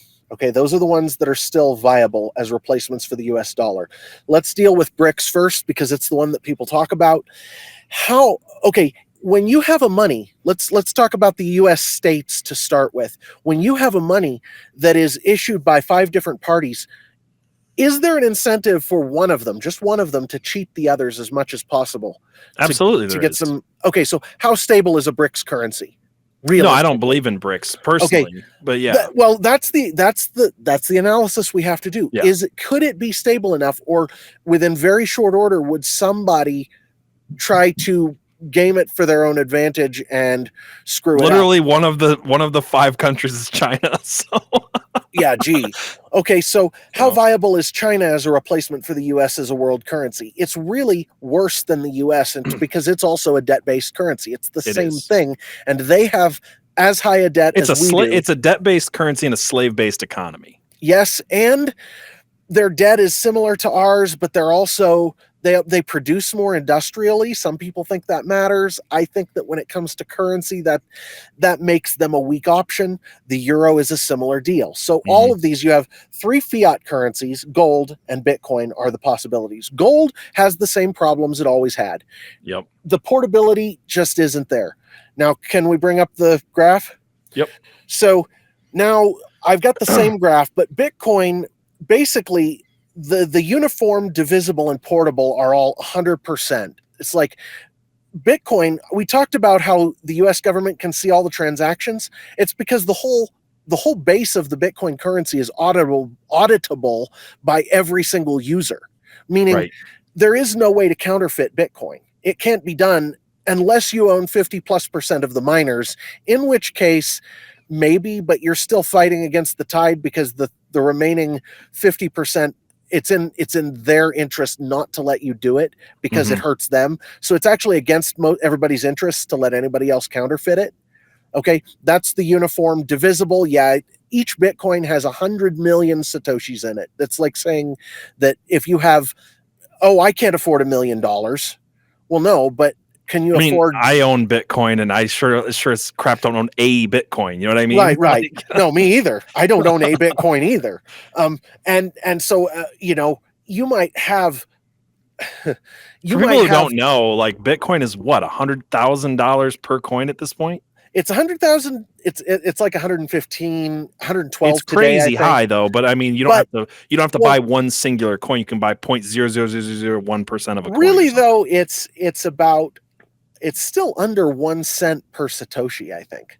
It's really so. It's like if you want to own some Bitcoin, it's actually super simple. Go buy $20 worth of Bitcoin. Watch what it does. It's easy to do. It doesn't cost you much to do it, and you can hold it and watch. But here's the thing, and this is where we're going to get into things that are really, really curious here. So as far as scarcity goes, well, let's save that for last. Durability is still a question because it hasn't been around long enough for us to know for sure, like gold, that it's durable, but it would take over 50% of the miners and probably a big percentage of the Bitcoin nodes, which are a different thing, working together to break it. We can at least agree on paper it's durable. It's pretty durable. Putin can't see a way to break it. Right, China can't see a way to break it. U.S. Federal Reserve can't see a way to break it. So it's pretty durable right now. That's I'd agree with you. Okay, so acceptable. This one. So Bitcoin is undergoing an adoption curve, and what that looks like actually plays into the scarcity. So what an adoption curve is when something, it's like the internet. When the internet was new and it was being adopted, the network effect of the internet was growing on a Fibonacci spiral. It was like more people were using it all the time, but the people who were using it every year was more than all of the previous years combined or whatever it was. It's an exponential spiral. Right. It's an exponential growth curve. Yep. So you get more people using it in each cycle, more new people each cycle than the total who had been using it before that cycle. Right. And right now, Bitcoin is undergoing that. If you go to South Africa, you can pay for your groceries with Bitcoin. If you go to Steak and Shake in the US, you can pay for your fast food with Bitcoin. I actually did it the other day just to see. I did not know that. I found one gas station that had a Bitcoin ATM that I'd never seen before. It was probably a year ago I saw it, and I thought it was kind of interesting. Steak and Shake accepts Bitcoin officially. If you use Bitcoin, go buy a Steak and Shake with Bitcoin. It's fun. It's cool. And the transaction is faster than credit cards and cheaper. Well, if you think about it nowadays, like how many people walk into a fast food restaurant and pay? Like McDonald's particularly has incentivized you not to use the cashiers that they still hire for some reason. They incentivize you to use the kiosk or their app. Actually, in all honesty, you're kind of dumb if you don't use the app at McDonald's because you get it cheaper. You get points. You get all, like, they don't want you to actually walk in and pay with cash. Right. And because of what some of the Bitcoin people are doing, it is becoming easier and easier to use Bitcoin on the Lightning Network. And if we want to get into the specifics of how Bitcoin works, I can explain the difference between Lightning and the base chain. But basically, the way to think about it functionally is that Lightning lets you use Bitcoin instantaneously and almost for free for smaller transactions. Anything up to almost buying a car you could do over Lightning viably. Anything bigger than that, not really. But buying a car is a lot of money. That isn't something It's we a lot do of all money, the time. yeah. So like if you're going to get a haircut, if you're going to buy furniture, if you're whatever it is you're doing, you can pretty much use the Lightning So Network for it. it's not that dissimilar from a bank in that way, if you think about it. Like if I want to go use my Right. debit card to buy most things, I can, but if I want to buy a house, I'm not going to use my debit card. I'm going to have to go through a bank. And the bank analogy is actually a good one because people have to run Lightning nodes. These aren't miners. These aren't normal people running the Lightning nodes. These actually have some amount of traffic that goes through them. They're a professionally run thing that banks are actually starting to do to some degree. But this is like running a credit card company, right? This is like we now run a credit card company that's in direct competition with all the other credit card companies. And unless somebody gets a monopoly, you can't jack up the price. And that's really hard to do on the Lightning Network because other people will just, it's pretty easy to spin up a Lightning node if you have a server. So the cost of entry isn't that bad, but it does take an actual server with people who actually kind of have some idea what they're doing to do it. I could run up a Lightning node. You could probably figure it out okay. Most people wouldn't care to. They'll just use the service, and that's fine. Sure. The key question is, can the Lightning Network be disconnected from the Bitcoin base chain? And I don't see a way. I don't see a way to do it.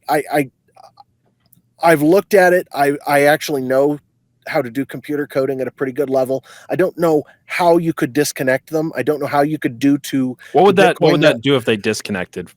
It'd be like the US dollar for gold. It'd be like what the US dollar did to gold. Got it. Okay. I don't see how you can do it. I don't see how it's possible. It's still based in the base chain. You still have to have a Bitcoin chain transaction to initiate Lightning transactions. It still has to happen. So, and maybe if the whole world adopts Bitcoin, it may only be banks that are doing those base chain transactions most of the time. You may do one when you buy a house, but or a business or whatever. But the point is still, it isn't very often people would use that except the big entities, but you still can't disconnect Lightning from it. It's intrinsically, programmatically a part of it, and until it settles into it, it doesn't have any value. So they're inextricable. But the problem, and the reason I'm explaining this is about 5-6 years ago, we had this rash of businesses starting to accept Bitcoin, but it was all base chain stuff. And that's expensive. It's a couple of bucks for every transaction on the base chain network. So unless you're moving $1,000, then it really isn't worth your while. Now, for a wire transfer, that's cheap. $2 is cheap for a wire transfer, but for buying a shake, buying a burger, I can't afford that. But the Lightning Network is 0.1% of transaction fee instead of a couple of bucks. So credit cards charge 2%. It is actually in retailers' best interest to use Lightning Network over credit card companies because they make 2% more on everything. Okay, yeah, that's why some businesses wouldn't allow you to buy like gum and things like that on a debit card because they wanted you to, they were getting charged a 2% fee, so they weren't making money. Right. And with the Lightning Network, that goes down to almost nothing. So what happens is people start to adopt Bitcoin, and then we'll bring this home and get back into more fun stuff instead of the complicated stuff. What happens is people start to adopt Bitcoin, the value goes up. Because for every new person that's in, let's say you double the number of people who are using it. Same, because I think that's the thing. I don't know if you hit on it. And again, I'm trying to go back.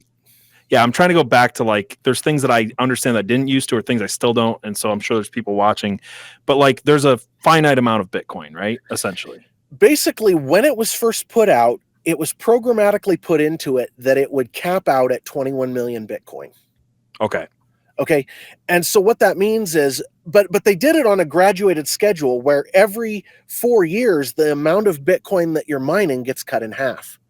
So the way new Bitcoin is added to the system is the miners, the people who are mining it, they get a new chunk of Bitcoin every time they mine Bitcoin. And then they also get fees for using the blockchain, fees for what they're writing down into it. Okay.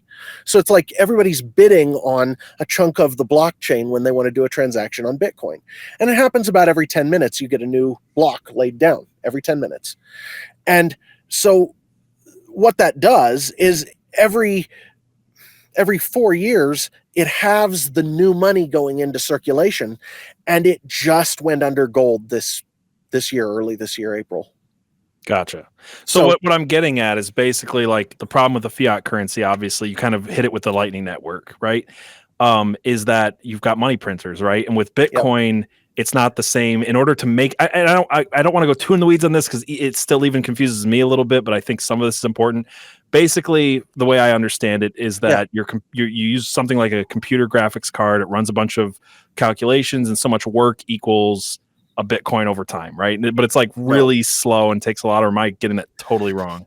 No, basically what is mining essentially is my question. You know how I said they add a new block to the blockchain every 10 minutes? Yeah.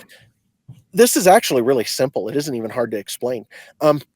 Imagine that you had to flip a coin 10 billion times and land heads every time in order to win custody of the next Bitcoin block. Right. That's what a Bitcoin miner is doing. It's completing cryptographic math that is equivalent. It's really boring. It's not hard math, but it's equivalent to completing the correct sequence to get permission to lay down the next block. And what that is kind of, it's built into the Bitcoin program, and everybody has to run the same code for the network in order for their blocks to be recognized. So it keeps you from introducing weird stuff in there because everybody has to run the same one for their block to work. Got it. So you're basically just running a whole bunch of coin flips, and the first person to get them all right gets to write down the next block, and they get to keep the Bitcoin that were paid for the fees and the new Bitcoin out of that block. But there's a cap, and there's only so much that can be mined a year. That's what you're getting at, well, right? What I'm saying is that each transaction is going to have this much amount of Bitcoin until you go through so many transactions, and then it cuts in half and you get half the amount for the next set. And then after that set, it cuts in half again. And there's math attached to it that tries to normalize it to a difficulty adjustment that normalizes it so that the more computing power in the network there is, the slower or the more math you have to do to get the transaction. So it's aimed to average at a block every 10 minutes. Gotcha. And that's all Bitcoin is. So a slow, I guess what I'm just trying to put in layman's terms is it's got a slow inflation rate with a cap at the end. And so what I'm... Yes, and the inflation rate is decreasing dramatically over time. It's actually hockey sticking down. Right. So the opposite of where... And that's kind of what I'm getting at it, right? Is like, because the worry obviously would be how do people exploit this? Like, on one hand, I'm always cynical of like... Yeah, and I know we are, but like on one hand, I'm always cynical of like, okay, well, the big banks have started wars. They've done Jekyll Island. They've done everything that they could possibly do to be in control. I know that there's cynicism in the Senate and places like that where they're just like, let's just get a lot of debt because when the bill comes, when Australia and Japan stop trusting the USD and it stops becoming the world reserve currency, I ain't gonna be here anyway. So let's just make hay while the sun shines. Like, I truly think that's how politicians work. When it comes to this stuff. It is. But at some point, is it just that cynicism that's going to be like, you really don't have a choice anymore, nobody trusts you, and we're just going to have to find an alternate? Is that kind of what you're getting at? Or, well, okay, so as far as what? As far as how Bitcoin would replace the USD. My point being that the banking cartel is not going to go quietly into the night if they can help it, but is it just that they can't help it at some point because this is just unsustainable? Well, there's that. And that is a factor, but there's more to it than that. And that's what I'm about to get to. Cool. Okay, so two things. First off, let's deal with the acceptability of Bitcoin real fast. Sorry, I'll pull that up. No, that's all right. It's the acceptable part. It's that one.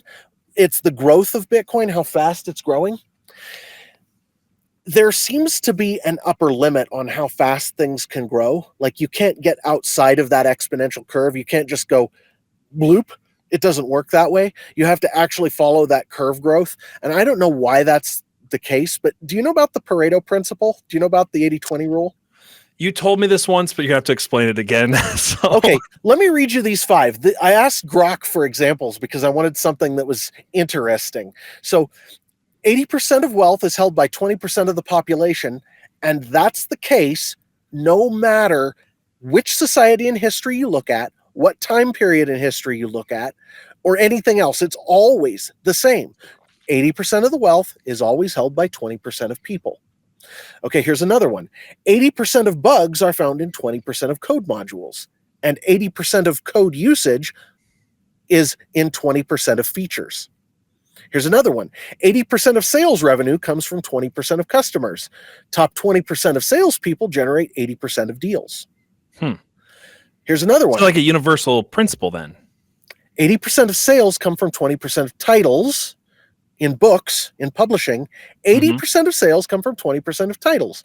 80% of fitness gains come from 20% of exercises. 80% of weight loss comes from 20% of dietary changes. Okay, this is a principle we don't freaking understand. We don't know why it works this way. It's something that is built into the human society, into human sociology, into the way the universe works, and we haven't got the faintest idea why. Well, we just know that it is. It's kind of like the Fibonacci spiral that you were talking about earlier. It's found in everything. Yes, it is. Okay, and that's what I'm talking about with this network growth rate. You can't exceed it, and I don't know why, but it's just the case.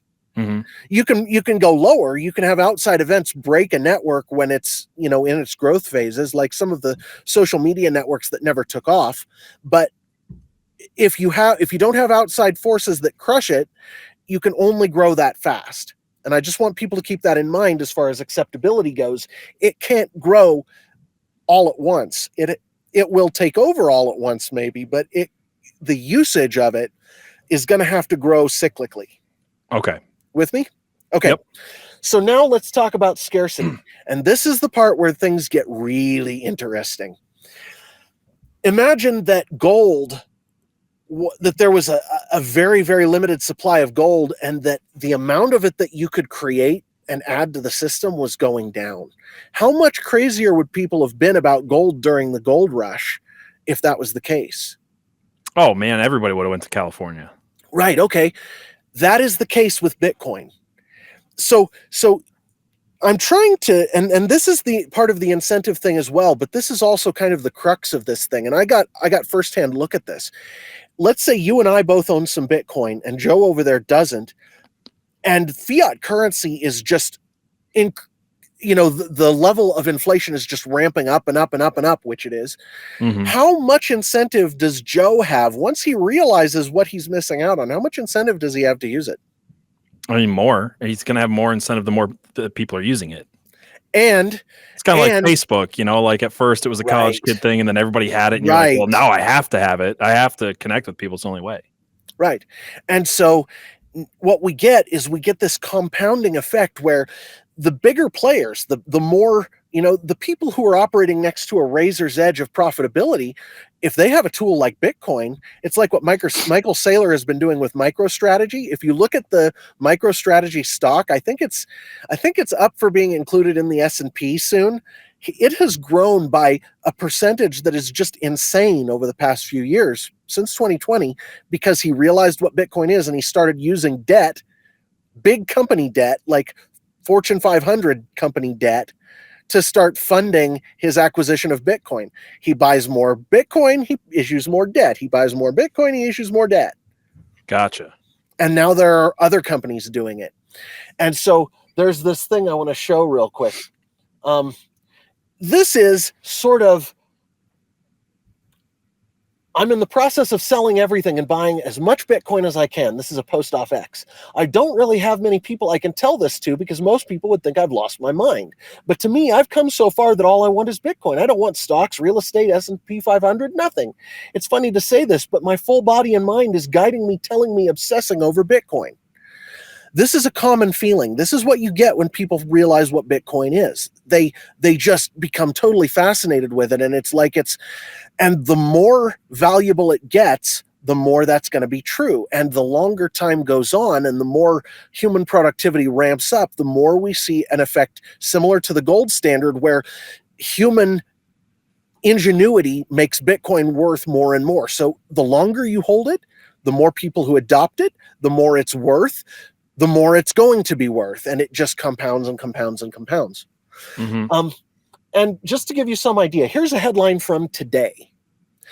Just in, 4 public companies combined to buy over 1.4 billion in Bitcoin today. That's today. Yeah. Okay. Do you know how long it takes to mine that much new Bitcoin? I have no idea. A long time. A year. Yeah, wow. Almost. Like, I mean, it's crazy. The amount, I don't know if that's true, but that's like the amount of Bitcoin that public companies are buying now compared to how much is in circulation is Right. just going up and up and up and up. And that means also, just in, $645 billion Deutsche Bank report says central banks will begin to buy Bitcoin for their reserves this decade. That's Deutsche Bank saying that. Yeah, This is, wow. okay, now, just so people understand the So the writing's context on the of this, wall, right? The writing's on the wall well, that everybody's real seeing what's quick, coming. let's talk about how crazy it is that it's Deutsche Bank saying that. Okay. The EU has outlawed ownership of Bitcoin effectively. I didn't know that. Now, they didn't completely. You can still own it in non-custodial wallets, meaning wallets where you don't have custody of your own Bitcoin. Like you can trust somebody else to hold it for you. Maybe. Under special circumstances. But of the hostile relationships with Bitcoin, the only one that's greater than Deutsche Bank is China. Now let's talk about China just for a second. You saw this webpage earlier. I want to bring this up real quick. So back in 2021, China did this thing. They this was posted on May 11th of 2023. Okay, this is after the fact stats. Last week, Cambridge University's Cambridge Center for Alternative Finance released an update to its heavily cited Cambridge Bitcoin Electricity Consumption Index, which in part looks to uncover and share geographic location breakdown of Bitcoin miners. Okay, so this is a US institution talking about where in the world Bitcoin miners are located. The previous update showed China's share of mining went from 34% in June of 2021 to 0% in July of 2021 following a crypto mining ban in China. Last week's update showed that China's share of mining went from 0% in August of 2021 to 22% in September of 2021. So basically, what I'm saying is that the most draconian, the most evil, the most tyrannical regime outside of North Korea, which is debatable, in the world, banned Bitcoin mining, and they cut it down by a third. So my question with that is, when they banned Bitcoin mining, is all that happened is that they banned it for the citizens and then they realized how valuable it was and they just, or is this just citizens doing it illegally? No, this is citizens doing it illegally, Okay. as near as we can tell. Now, behind the scenes in China, who the heck knows what's going on? Maybe they did steal it all and they're doing it themselves. I don't know, man. But what I do know is that they banned it and they weren't able to stop it. So what it sounds like you're saying, though, is that while a lot of people are still sleeping on this, that major companies, major banks, and countries are recognizing that the dollar is falling. The rest of us kind of recognize it, but most consumers just don't care and don't think about it. And they're hedging they kind of have the Nancy Pelosi mindset of hopefully it's after I'm gone, just like Social Security. And everybody else is kind of sleeping on the fact that this is slowly replacing the US dollar. Yes, and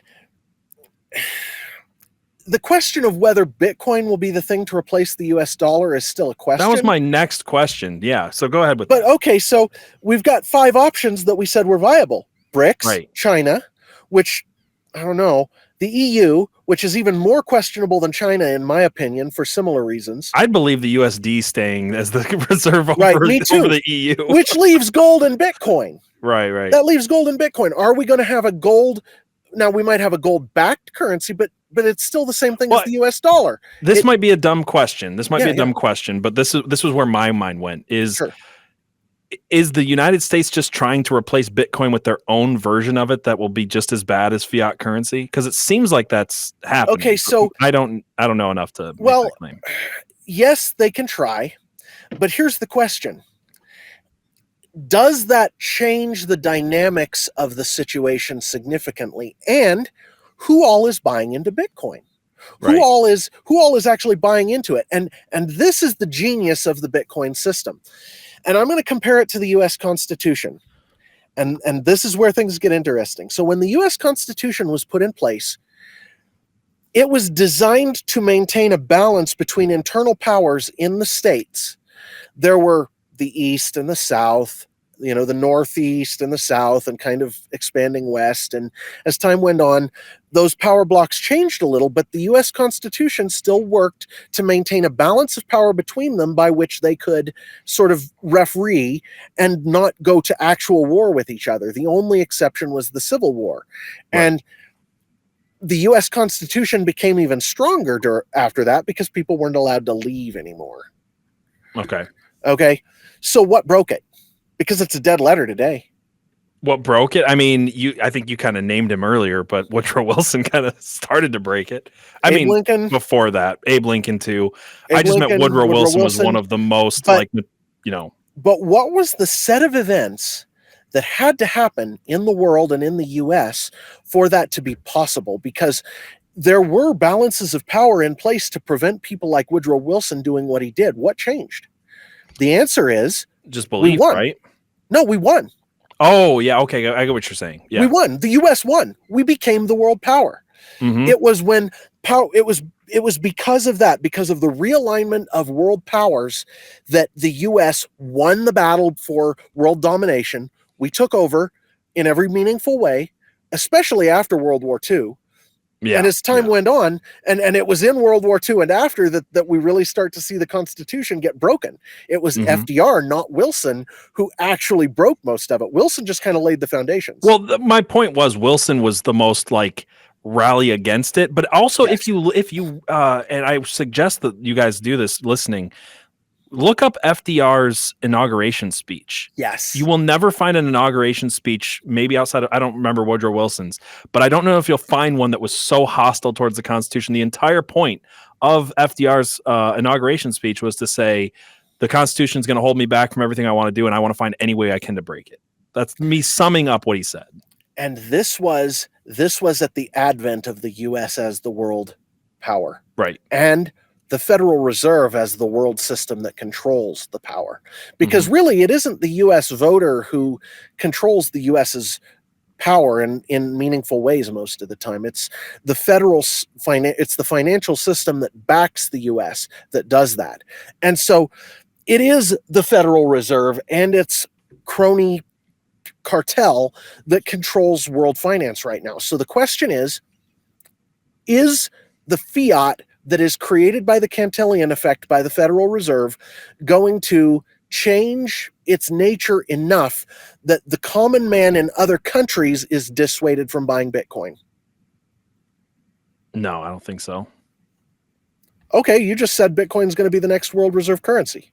Right. Well, I'm agreeing with you at this point. Yeah. Right. I'm just saying I can't see a way around it, PJ. It's like, and so with Bitcoin, and this is where the comparison actually really gets kind of sad, because the Bitcoin is like the U.S. Constitution in most ways. Mm-hmm. It is designed to keep competing powers from destroying each other, from damaging the rules too much, because it's not in any of their interests to do it. So basically, so long as we have China and the US and Russia and, Africa is becoming bigger, and India now has more people than China, and you've got the EU, and none of us all exactly agree. We don't have a cartel. We all actually have disagreements. Mm-hmm. As long as you have major political disagreements across the world, Bitcoin is situated to continue to pull in monetary power from all of them, because none of them can single-handedly overcome it, so long as people are incentivized enough to move away from the US dollar. And the debt spiral that we're in is doing that inevitably. There is no way out of it that I can conceptualize. If God came down and decreed it, sure. But short of that, how does this change? So honestly, I'll tell you what I think. I think that Bitcoin would have done it faster, or have done it already, if it was boomer friendly. I'm being 100% honest, dude. Even me, and I'm pretty tech savvy, even I'm still intimidated by understanding everything about Bitcoin wallets and the Ethereum and Lightning and all these things. Okay, so now let's talk about other cryptos just briefly, because what you brought up there is a valid point. Why not something else? Okay, so what makes gold durable? What makes gold durable is that it's physically impossible to mine more of it. It's Like, we can't. And it doesn't easily rust away. So it's pretty dang durable. It's hard to destroy it, and it's hard to make more of it. It's durable. That also controls its scarcity. With Bitcoin, you'd have to have 70% of the people, as near as I can tell. And we had something called the block size war a few years back in Bitcoin, where there was an attempt to change some significant rules about the Bitcoin's base operating system, and it didn't work. Okay, the people who were trying to do it included the biggest players in the industry at the time. They included the people who had the biggest names, the biggest money, the biggest presence, all the miners. Like, everybody thought that the block size should be bigger. It was especially true for miners, and it didn't happen. Right. Okay, the reason for that is because the balance of power in Bitcoin worked. The decentralization of the system worked. They had to convince too many people, and they couldn't do it. And so the system just continued on its default track. Right. What I think is interesting about your comparison to the Constitution is that the reason the Constitution doesn't work is, I think you already basically said this, is that it's not enforced. We won. Yeah, we won, but like it's also just not enforced at this point, right? Like, we can have a constitution and it could just be a piece of paper if we don't abide by it. And I don't think that human nature changes. I think that we obviously agree on this, but that utopian idea, it's just fantasy. It doesn't change. So at some point, are you saying that Bitcoin is like the Constitution, where as foolproof as it should be, when it wins, when it becomes the dominant power? What happens when it wins? That's my question. Yeah. Well, theoretically, okay, so what happens to power when people win? What happens when a system changes? What happens when you get a changing of the guard? The people who come into power take a certain amount of time to sort of, centralize their power. They take a time to consolidate, and then they look for ways to get more power. Mm-hmm. And so what happens when the three biggest players who are controlling Bitcoin mining and people all get together and say, so it'd really be in our interest to do this thing? Right.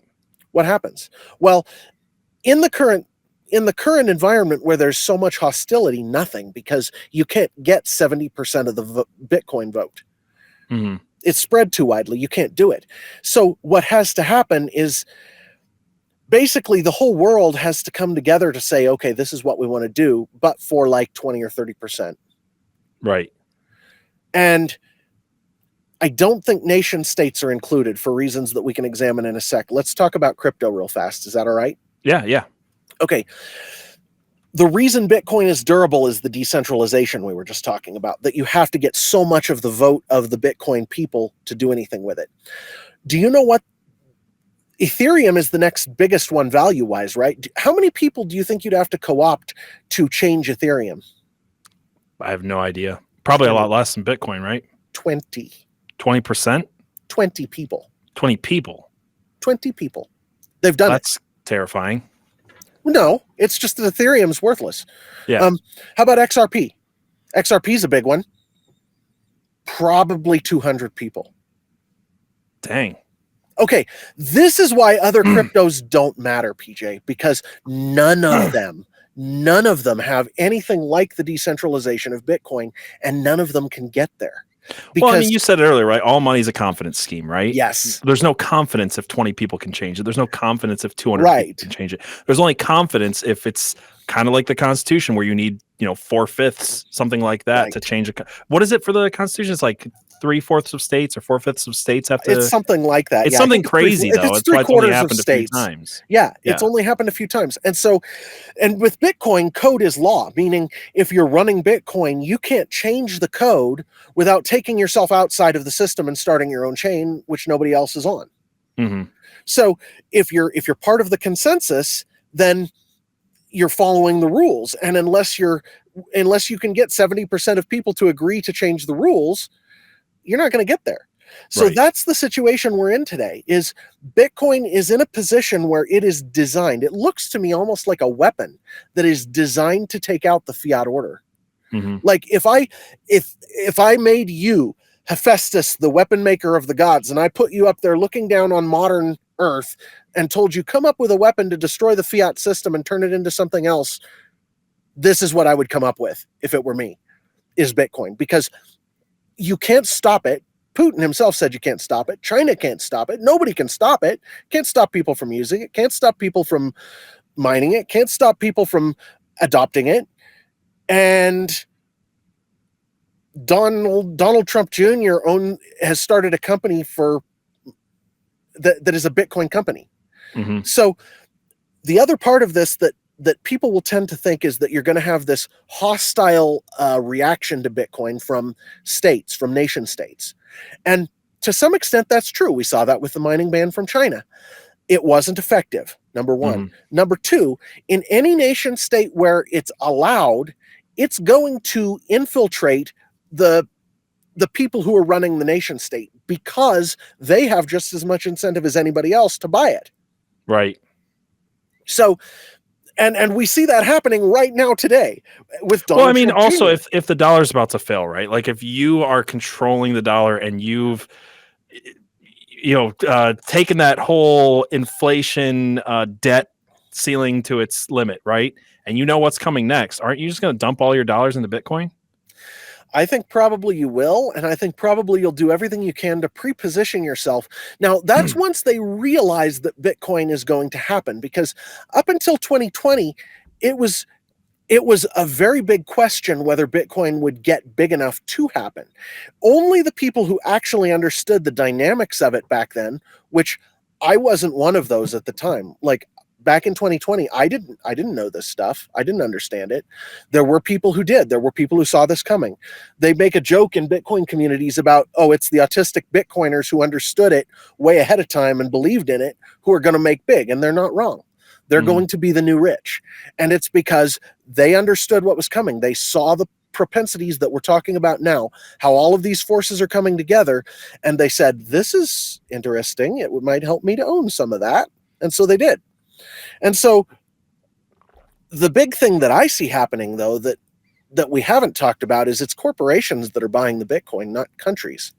Right. Yeah. Say MicroStrategy owns 2%, PJ. Yeah. That's a lot. Like 2% of the whole world? That's a lot. Okay. So what happens is basically this, that as far as I can see it, is we are headed toward a Bitcoin ending or a Bitcoin middle or a Bitcoin something. It's happening. There's nothing I can see that stops it. So then what? Then what? And there are two ways that I've seen to analyze this, and this is taking us right into the very end game here. So I would like to bring up two different things that are going to be kind of new to people. And one is, have you ever read the book, The Sovereign Individual? I'm guessing I know about it. I've been asked to cover it before, but no. I actually read it. I read it. The only thing in there that isn't just a really interesting examination of history, kind of like what we've been doing for the past couple hours, but it is really interesting. I have my son reading it for school, but the only thing that's really new that they did that I'd never seen anybody else do was examine politics in terms of what they call mega politics, but what I would just call meta. It's the things, the events and technologies and things that politics has to shape itself around because it doesn't have a choice. Bitcoin is becoming that. And one of the ways it's affecting things is it's making it so that I can take my money and cross national boundaries and they can't stop me because I can remember 10 words, 12 words in my head. And 12 words is all you need for a Bitcoin account. Right. Yeah. So if you can do that, it makes the individual a much more difficult target to hold on to. Like if I can walk across a border, I can take my whole family wealth out of the country with me, and it's a lot harder to control me. You actually have to get into the panopticon, into the sort of the state that is monitoring everything everyone does in order to stop it. Right. So that's one. The other thing is the software thesis. Jason Lowery is a guy who works for the U.S. military. I don't remember whether it's Air Force or Space Force or what. And his thesis, his PhD thesis, I think it was, but it might just be master's, is the idea that what has been done with Bitcoin is bigger than people realize, in that what Bitcoin did is it discovered a way to gate online content in terms of physical watt hours. So I can actually control whether somebody gets into something online based on real power spent in the real world. Gotcha. That's actually revolutionary. That's amazing. Which is why my story kind of covered that, was like, if you can gate that, you can put all kinds of things behind that. The simplest one is spam, like spam emails. If somebody doesn't put up just a few cent bond, then my email service isn't going to allow them to send emails to any of its users. Gotcha. And if they're marked as spam by 30% of people, that bond is forfeit and they're no longer allowed to send it. Like, this is gating online content via real watts, and it's actually really easy with Bitcoin. It's something that hasn't been explored very well at the limits of what could happen with it, but it's a very curious concept, and it's going to play into things. So what does that look like then, as far as you're saying that they can monitor how much wattage your computer's using and gate things, or no, I'm saying that the mining Bitcoin costs real world power. Right. And so in order to do this thing on the internet with code, I have to actually put Bitcoin into the system, which gates I get what the you're saying. system based on real world power that's being spent to mine the Bitcoin. Mm-hmm. So it's almost like owning digital real estate, some people have said, but there isn't really a good comparison. What it is something really revolutionary online that people haven't really wrapped their heads around yet, because it hasn't been around for very long. Like I said, what if email servers started doing that? How much spam do you think you would get anymore? You would get companies that are sending you an email a day, like Home Depot or Menards or whatever it is you're going to for a hardware store. They're sending an email a day. They get marked as spam 30% of the time, they're gone. Mm-hmm. Well, or they pay a big fee to get reinstated. You know what I'm saying? It's like, that's one way that this could be used. That's just a very simple way, but there are a million ways you could do this, where you could keep actual personal data safe from discovery online, because you're gating it behind not just passwords, but also you have to pay a certain amount of Bitcoin for every attempt on the password, that sort of thing. Like, so I can have as many attempts as I want, as long as I'm willing to pay 10 cents an attempt. Brute forcing, that's $10 billion. How much is that worth to you? Right. Gotcha. So I'm just saying that there are a million ways you could use this, where it's actually revolutionary and interesting, and we haven't explored it. But it's going to change the internet in a way that we haven't seen, because it's a totally new thing, and it's interesting, and it's kind of fascinating. So anyway, those were the two things.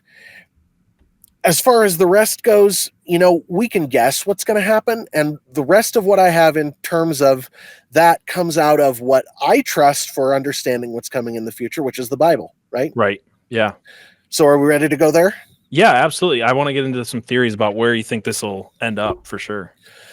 So I don't see a lot in the Bible that gives me, prophecy isn't meant to predict the future so much as it's intended to show us what's happening as we get there, right? It's not, you're not supposed to go be a prognosticator based on the prophecies in Revelation. And 30 years ago, if you had guessed what was going to happen based on Revelation and current technology, you would have guessed they were going to put barcodes on people's foreheads, and a lot of people did, and they were wrong. It's interesting. It's interesting you bring that up. I can't remember the name of the documentary. There's a documentary in the 70s or 80s. It's very popular, right? And it predicted everything that, based on current technology, what Revelation would look like, and that's actually where the writers of Left Behind got all of their ideas. Yep. And what's interesting to me, going back to this, is that Paul, I can never remember his name, Paul something, the guy who wrote The Population Bomb. He was quoted extensively in this Christian documentary about the end times, and he was quoted as saying, once the world hits 4 billion people, Revelation will have to happen, essentially what the point they're making, because of overpopulation. It's like, this guy still goes in front of the World Economic Forum and talks about how overpopulation is going to kill us all, and he was wrong by a magnitude of double, like, the world population. And there's no sign of any. We have less world hunger. We have less all these things, and we have double the population. We have a population shortage problem coming. In case That's anybody true. wondered. That's true. When Elon Musk talks about it, he's not wrong. He's not wrong. He's right. I disagree with Elon on a lot, but that part he's 100% right. But my point is, yes, like if you look at prophecy, especially Revelation, based just on now, until it actually happens, you're just going to keep getting it wrong. But when it does happen, it's going to start to look a lot like, oh, this makes sense. And so here's what I'm noticing. Because I'm just paying attention, trying to see how things fit together. Here's what I'm noticing. Number one, when the book of Revelation talks about the mark of the beast, it doesn't say that the mark is coercively applied to people. Mm-hmm. We could read the language if you want. It's, let's see. And it was allowed to give breath to the image of the beast, that the image of the beast might speak and might cause those who would not worship the image of the beast to be slain. Also, it causes all, both small and great, rich and poor, free and slave, to be marked on the right hand or forehead, so that no one can buy or sell unless he has the mark. So we see two things going on in those sentences. Number one, it's talking about killing people if they won't worship the beast, but it's not talking about killing people if they won't get the mark, right? So it's purely an economic incentive to get that mark. That's what it's saying here, is it's purely an economic incentive. So I don't see that happening with the US dollar and the Chinese whatever, and I don't see all of these world powers which are genuinely hostile to each other getting together and creating a system now that's capable of doing that, of enforcing that across the world. I don't think it's viable. But if everyone adopted Bitcoin, all of a sudden you have a money that is pulling everybody in because it's so valuable, because everybody wants it so much. And so everybody's going to want to get a piece of this. Mm-hmm. And it's actually going to be really good. It's going to be really helpful because it's going to be deflationary. The rich will get poorer. Well, yeah, and I think exactly what you're saying, too. It leads me to a few other things. You brought up how it's corporations, not countries, that are buying up Bitcoin. And to me, I think that countries, a lot of times, America in particular, is controlled way more by corporations than we think. But I think we're looking at, with Bitcoin, a future of corporate interests over countries, and we're looking at a future of international citizenship. And that also is a part of Revelation. The merchants of the earth, Revelation 18:23. For your merchants were the great, this is talking about the fall of Babylon. Mm-hmm. For your merchants were the great men of the earth, for by your pharmakia all the nations were deceived. Mm-hmm. By your pharmakia all the nations were deceived. Okay, we know what pharmakia points to. It's pharmaceuticals. It's the use of chemical substances to mess with people, to medicine, to I actually think that psychoactive substances are another branch of this. I think that we have a lot of this, and it is the merchants of the earth who are the great men, and their pharmakia deceives the nations. So if the merchants are the great men, that's like saying that these are now the kings, these are now the leaders. We aren't there yet. Right. The heads of state of these nations are still the leaders.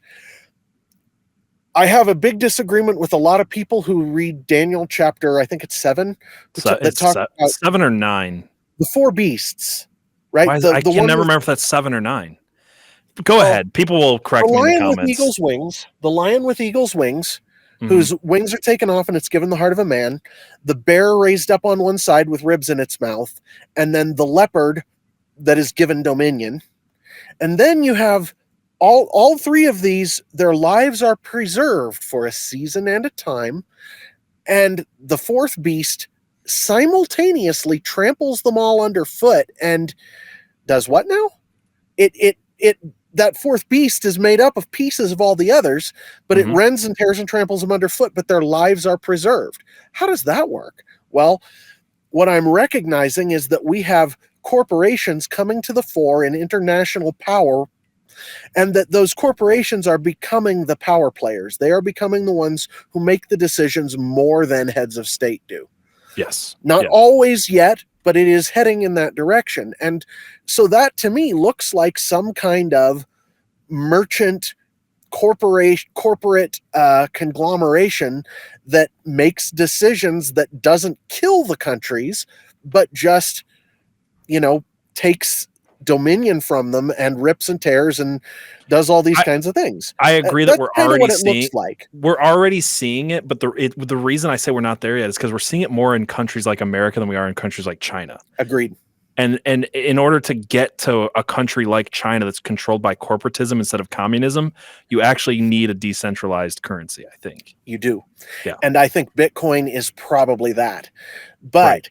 But because you can make the case that that's already America in a lot of ways. I would agree with you, but not communist countries, which is kind of the other way around.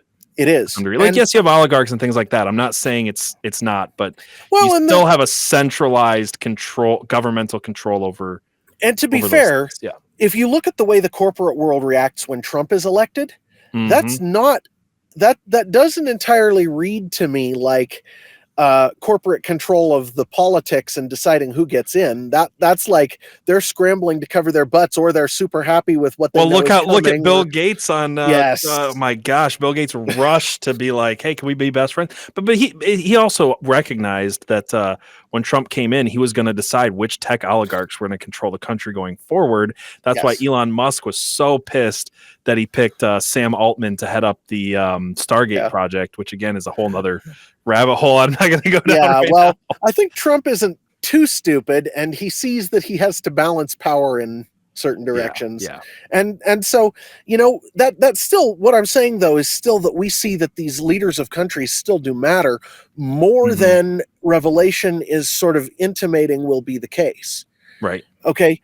And then, so this is basically where I come to the end of my guessing. I don't do a lot of guessing beyond just observing what I'm seeing in those places and going, well, I see things that look like they're moving into place, but we're still a decade or two out. We're not there yet, guys. And I know a lot of people disagree with me on that, but I don't think we're there yet. I think we've got Bitcoin is going to take another decade to get full scale adoption. In the meantime, the US and China are going to have their little, a pissing contest, and they're going to do what they're going to do. And we may see if my read on that Daniel prophecy is correct. And I'll just digress just for a second. I see Hebrew prophecy as fractal. I see it as having multiple fulfillments that end in a culmination. So you see many different types of Christ before he comes in. Well, I would say the best example of this is that everything that was predicted of Christ was true of Moses. Almost everything. Moses, Joshua did a lot of it. Joshua too. Yep. There were a lot of those who did a lot of those things, but it wasn't fulfilled until the person of Christ, and then it came true in every possible detail in ways we never even would have been able to see coming. Well, I was talking to my brother about this yesterday. We were talking about, like it's so much fun to talk about Revelation, to speculate. Yeah. And what he was saying to me is he's like, I worry a little bit about people who think they have it all right, because if you think about the Jews of Jesus's day, they really thought they understood Isaiah, and they were disappointed when Jesus fulfilled all the prophecies of Isaiah, and but he they wasn't killed him. Who they expected. Yeah, that's my point. And they killed him. In the same way, he was saying, he's like, us Christians have to be careful that we don't become so certain of prophecy that we, when Christ returns, that we're like the Jews of his time. So I always hold things prophecy wise, and like it's fun to speculate. I hold it in a loose fist, but I'm going to be wrong on some of it, and I'm just me too. Yeah. Exactly. Me too. Where I was going with that specifically was in regard to the Daniel thing. Most people read that Daniel chapter as applying to Rome and the other empires that, and I can see how that is a type of it, but it wasn't fulfilled in every detail, because when that fourth beast comes up, it's the lives of the others are going to be preserved. They're not going to be destroyed and completely subsumed. Their lives are going to be preserved. And I think the four-headed leopard definitely represented Rome, but it wasn't the full fulfillment of it, like you're saying. Like how Moses represented a lot of the prophecies about Jesus, it wasn't fully fulfilled until Jesus came. I think when you look at it's the four-headed leopard, right? I'm getting that right? I think that the four-headed leopard was maybe Greece, and that the fourth beast that tore them all Sorry, off I said Rome. I meant Greece because of Alexander and the four rulers that came after him. I said that wrong. But yes, I agree. It was a representation of Greece. Yeah. And I think that's fair, but I also think that there's there's plenty of room for that to also be some kind of Oriental power block. I was just agreeing with you on dual fulfillment, that Right. Very many things in the Bible are fulfilled once, and Right. they're fulfilled even greater the second time. And I Right. think that Daniel chapter 7 or 9, I think it's bad 7. at this. I think you're right. I think it's 7. Yeah. I can actually look if you want. I mean, it's all good. People are already screaming. Yeah, it's 7. Okay. It's 7. Yeah, people are already yelling at me, listening to this in their trucks, and they're people are already, probably yelling at me even more. If we have any Bitcoiners in the audience, they hate my guts right now because the whole point of this is basically this. It's twofold. It's number one, the American Revolution was important. It was necessary. It had to happen because more good, more life came out of it than most any other political event, and it broke a deadlock in power by changing the type of power game that was being played. The same thing has to happen with Bitcoin. It has to, because the Federal Reserve System is strangling the world.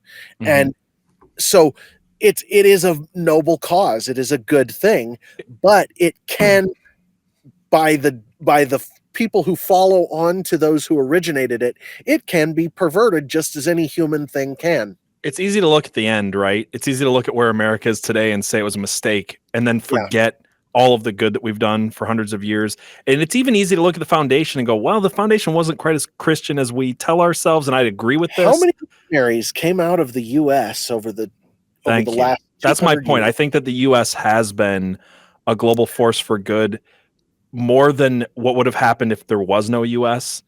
But that doesn't negate, again, what I know my audience is thinking and talking about is like, well, you've got this and that and the other.